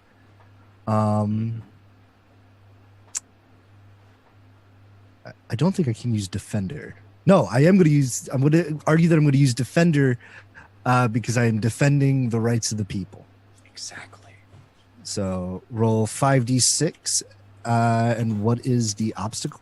I think it's a versus. Is it a versus? Yeah, it's a versus test because one of them is going to try to oppose you, but he only has 2 orators, so I don't know how good this is going to go. Okay. Surprisingly well. As well as it could have gone. Oh. I'm going to pick up those 2 successes. And There's 3. Feed him. 3. I'm going to pick up those 3 You only failures. got 1 success. Yeah. There's 3 failures. Okay. No, 4 failures. There's 4. I'm going to pick up those 4 failures. Okay, yeah. And I'm going to use Legend of the Guardwise. Oh my goodness.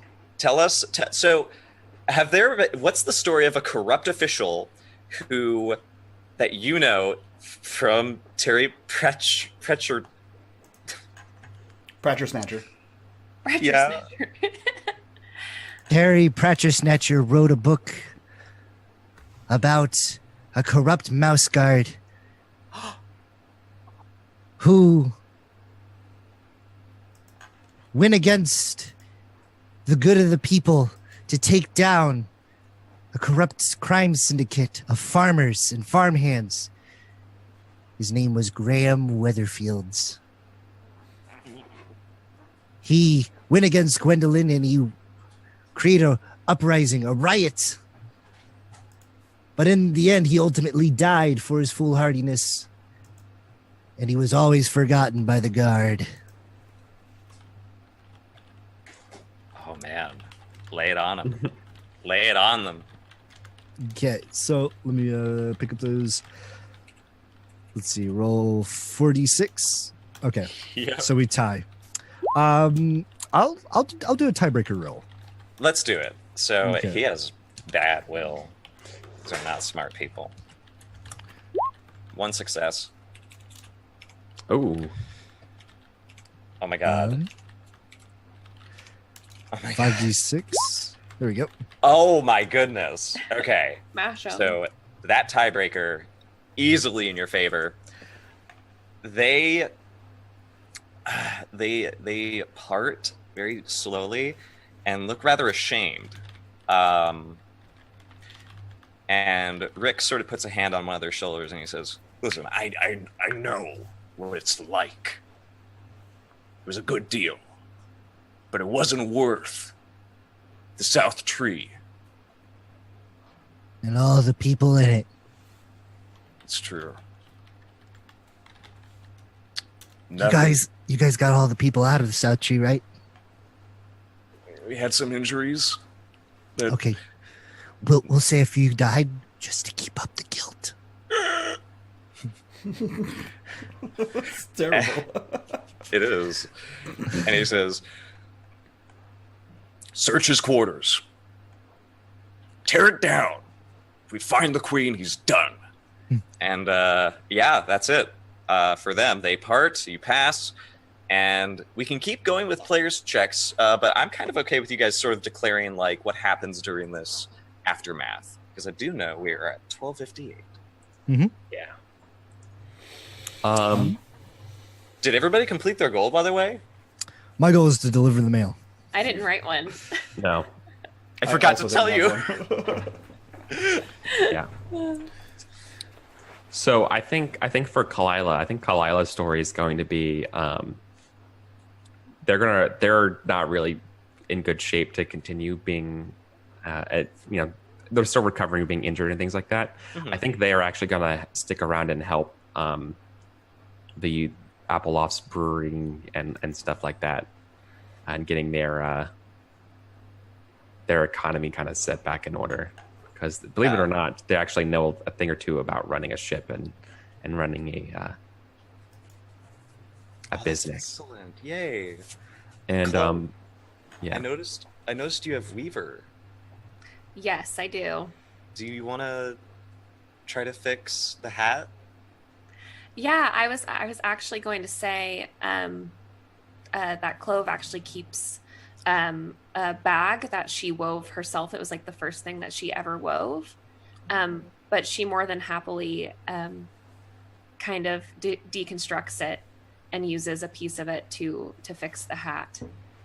And you know, when they're getting ready to part, she says to Kalila, I think that someday they'll write about the three of you.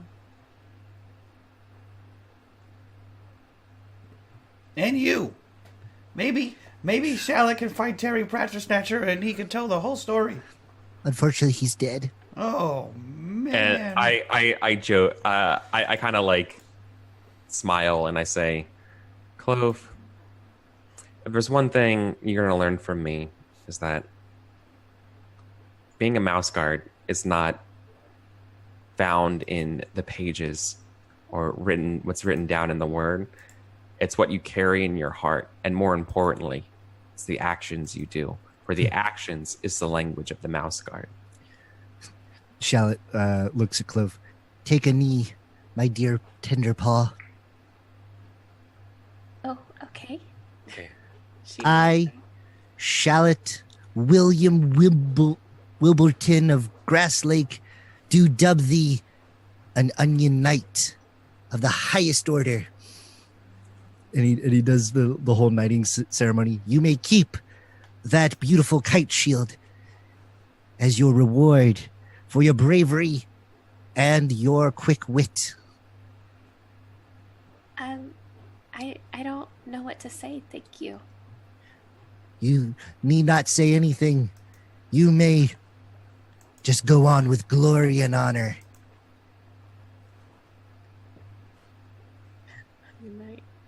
Miss Kalila, is that why your hat's so big? You said it's what you keep in your hat, right? No, heart. Oh. Heart. Heart. I thought you Ding. said it's what you keep in your hat. I wondered why you had such a big hat. Oh. Okay. Mail What day. are all of you doing out in the middle of the bridge? Come have a drink. Oh, we're having a ceremony.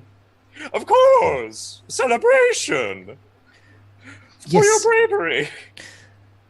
Let us go drink and get sloshed and hit on the local townswomen for glory and honor. You probably. Yes, I don't- that second thought. Yes. I don't think those relate. Nope, they totally relate. Okay. And I pull out a book by Jade Butcherson, and I say, it's right here in the Mouston files. Oh, is that the new one? That's the new one. And Rick gets this big look on his face, saying, My mother writes that book. Whoa, your mother's Jade Butcherson? It's a pseudonym. I need to meet her. The one that shouldn't be alive. That's why she shouldn't be alive. Oh God. Oh gosh. "Wow, do you need anything else from me, sir?" No, we must drink, eat, and be merry. Are you? Except- Are you married? Except everybody? you, Clove. You can't drink. Of course you can drink. She's an onion knight. Oh, that was aggressive. Okay. I won't tell anyone, Clove. It's fine. No, I think I'll pass. I'll just watch. Fantastic. Bring me to a barrel. I wish to soak in it. That's unsanitary. I told you that about the ear. I'm soaking in it so I can drink it. But yes. That's worse. Lila, has that ever happened on a ship that you've run? Somebody just sits in a barrel full of beer or wine. And just sits there and just makes bubbles while he drinks it. Like you do in a bathtub. Oh my gosh. What kind of ships are you running, Kalila? What a show. I wonder what these people think of the Mouse Guard. I know, right? Yeah. They're like this backwater apple farm, and then like these knights come by and they're like bathing in their brew. We're the honorable Mouse Guard. Not recommending that. Rick is like, I like the Mouse Guard. I'm gonna enjoy joining. This is a new mouse guard, a new world mouse guard. Oh man. So is that the adventure? Is that Mouse Guard? In a I mean, nutshell. in a nutshell, yeah. I can sort of like do a quick ending. You guys Sure. do like are able to convict Yeah. Ivan. He is behind the tree being felled with by teaming up the weasel.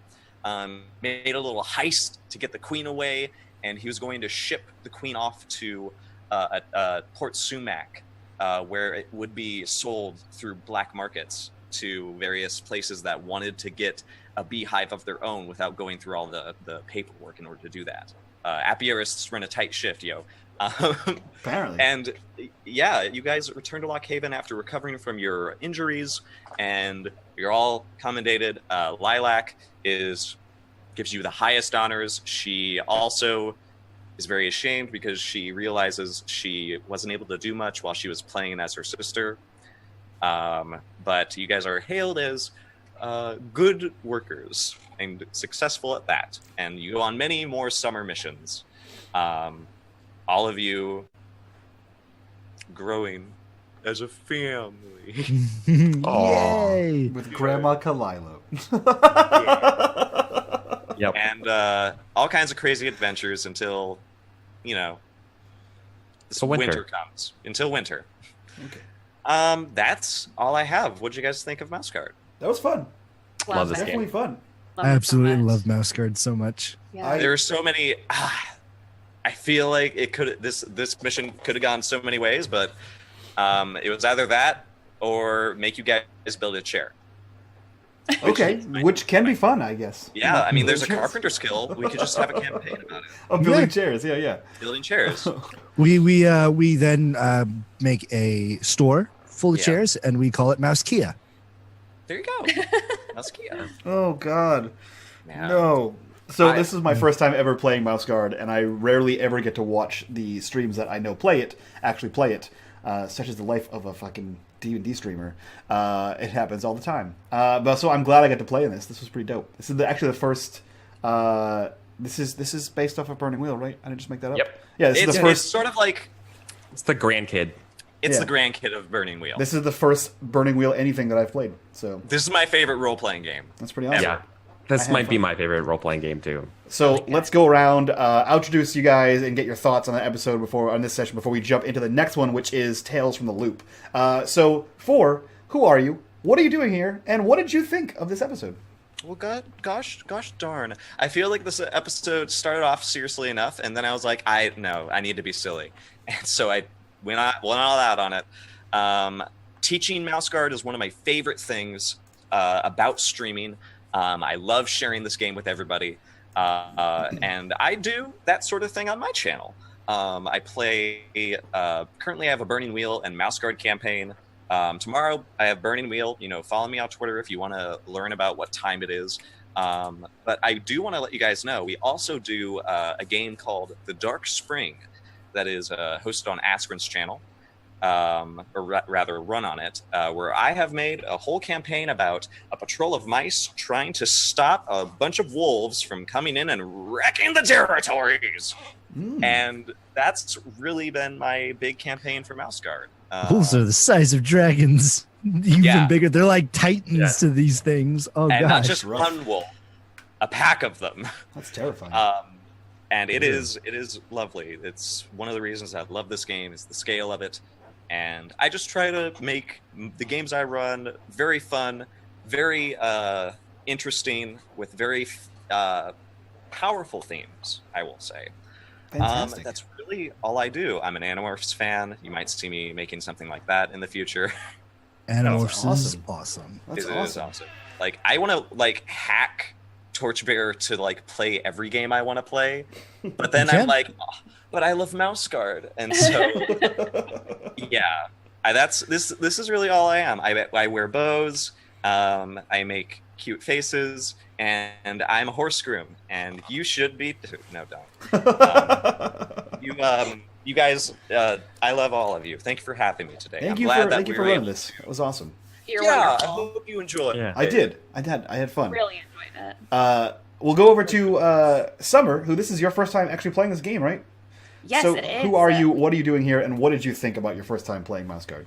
I'm Summer. I run Off the Table, where we play a lot of different systems, a lot of different games. It's really, really fun. We have a session of Mouse Guard, actually our season finale this Wednesday, and I haven't gotten to play yet, but I'm so excited. I've been playing in Burning Wheel for quite a while now, and it has my heart, so I was very excited to play this game today, and I finally got to do it. Yay, I'm so happy. And it was everything I wanted and more. It was fantastic. So yeah, I'm over on Off the Table, off_the table on Twitch and on Twitter.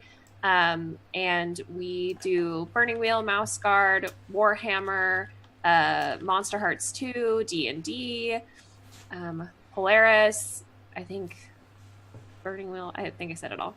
But yeah, so go check me out there. We do a lot of stuff. It's really fun. Sweet.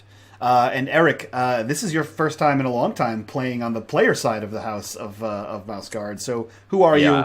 What are you doing here? And what did you think of being a player of Mouse Guard? Hi everybody. I'm Eric. I'm Eric Vulgaris on Twitter, Twitch, and YouTube. I'm almost always Mouse Guard GM. It is my favorite game to run. It is my favorite system to run. I think the prep and everything with this 4 was so great. You did such a good job. I love this stuff. I was trying not to steal so much of the spotlight because I just never get to do this on this side. So anyways, I had a great time. If you want to see more Mouse Guard as well, go to YouTube and go to Henley's and watch Whiskers and Whiskey, which was our 20+ session Mouse Guard campaign, where we ran it. You can see Zippy over there too, was one of the players. It was so much fun to do, and now we're back doing the second season where we're actually all in Lockhaven being students. We're doing the Academy Tales, Nice. where we are all during pre-Tender Paul. school stuff, and so I made up a bunch of crap about houses. So like if you like, you know, the drama and things of Hogwarts, come cheer for like House Root and House Thorn and have a good time. Mouseworts. So, yeah, I'd watch that. It's a fun game. And speaking of Zippy, who are you? What are you doing here? And what did you think of this session of Mouse Guard? My name is Zippy Zippo. You can find me here on Twitch at Zippy_Zippo. I do a lot of variety gaming. I love playing survival games and just trolling around Twitch, playing tabletop RPGs because they're super fun. I am really glad that I was able to make Shallot, which is one of my favorite characters that I usually bring to one-shots and stuff. And normally in Mouse Guard, I tend to like start out with an idea, and for some reason, it always turns into Batman. Yeah. That was Eric's game. Like my character, Graham Weatherfields, turned into Batman, basically. And Batmouse. Yeah, Batmouse. And I'm just glad that I was able to play more of a lighthearted character, kind of like Police Academy. He was fun. Kind of do. But yeah, no, thank you for having me. I absolutely love these type of games. I love games that implore teamwork with the help option. You know, I'm going to give you a dice because I'm helping you and we're going to work this as a team. And I love narratively driven systems. And that's why I enjoy 6 and 20's Metropolis. Because City of Mist is another really great narrative-driven game. Sweet. Yeah, before we get in the next game, if you guys want to see more of both Eric, myself, and Summer, check us out on the Tuesday show, Myth Dawn. It's a world we created live on Twitch and play every week, learning and discovering the world as we progress through the terrors of Eric's mind. It's a real blast. You can catch up on YouTube. And as Zippy just said, City of Mist 6 and 20 Metropolis is a new joint venture that is on Video Store Cowboy, this channel, and Not So Speedruns Tuesday, Wednesday, and Thursday. If you guys want to get in on that, it's pretty awesome, and you can catch up on the episodes on YouTube as well. And for now, we'll be right back, guys, and we're going to get back in here with Grant Ellis running some Tales from the Loop, so stick around. Bad boy Grant! Bye-bye! Bye, everybody.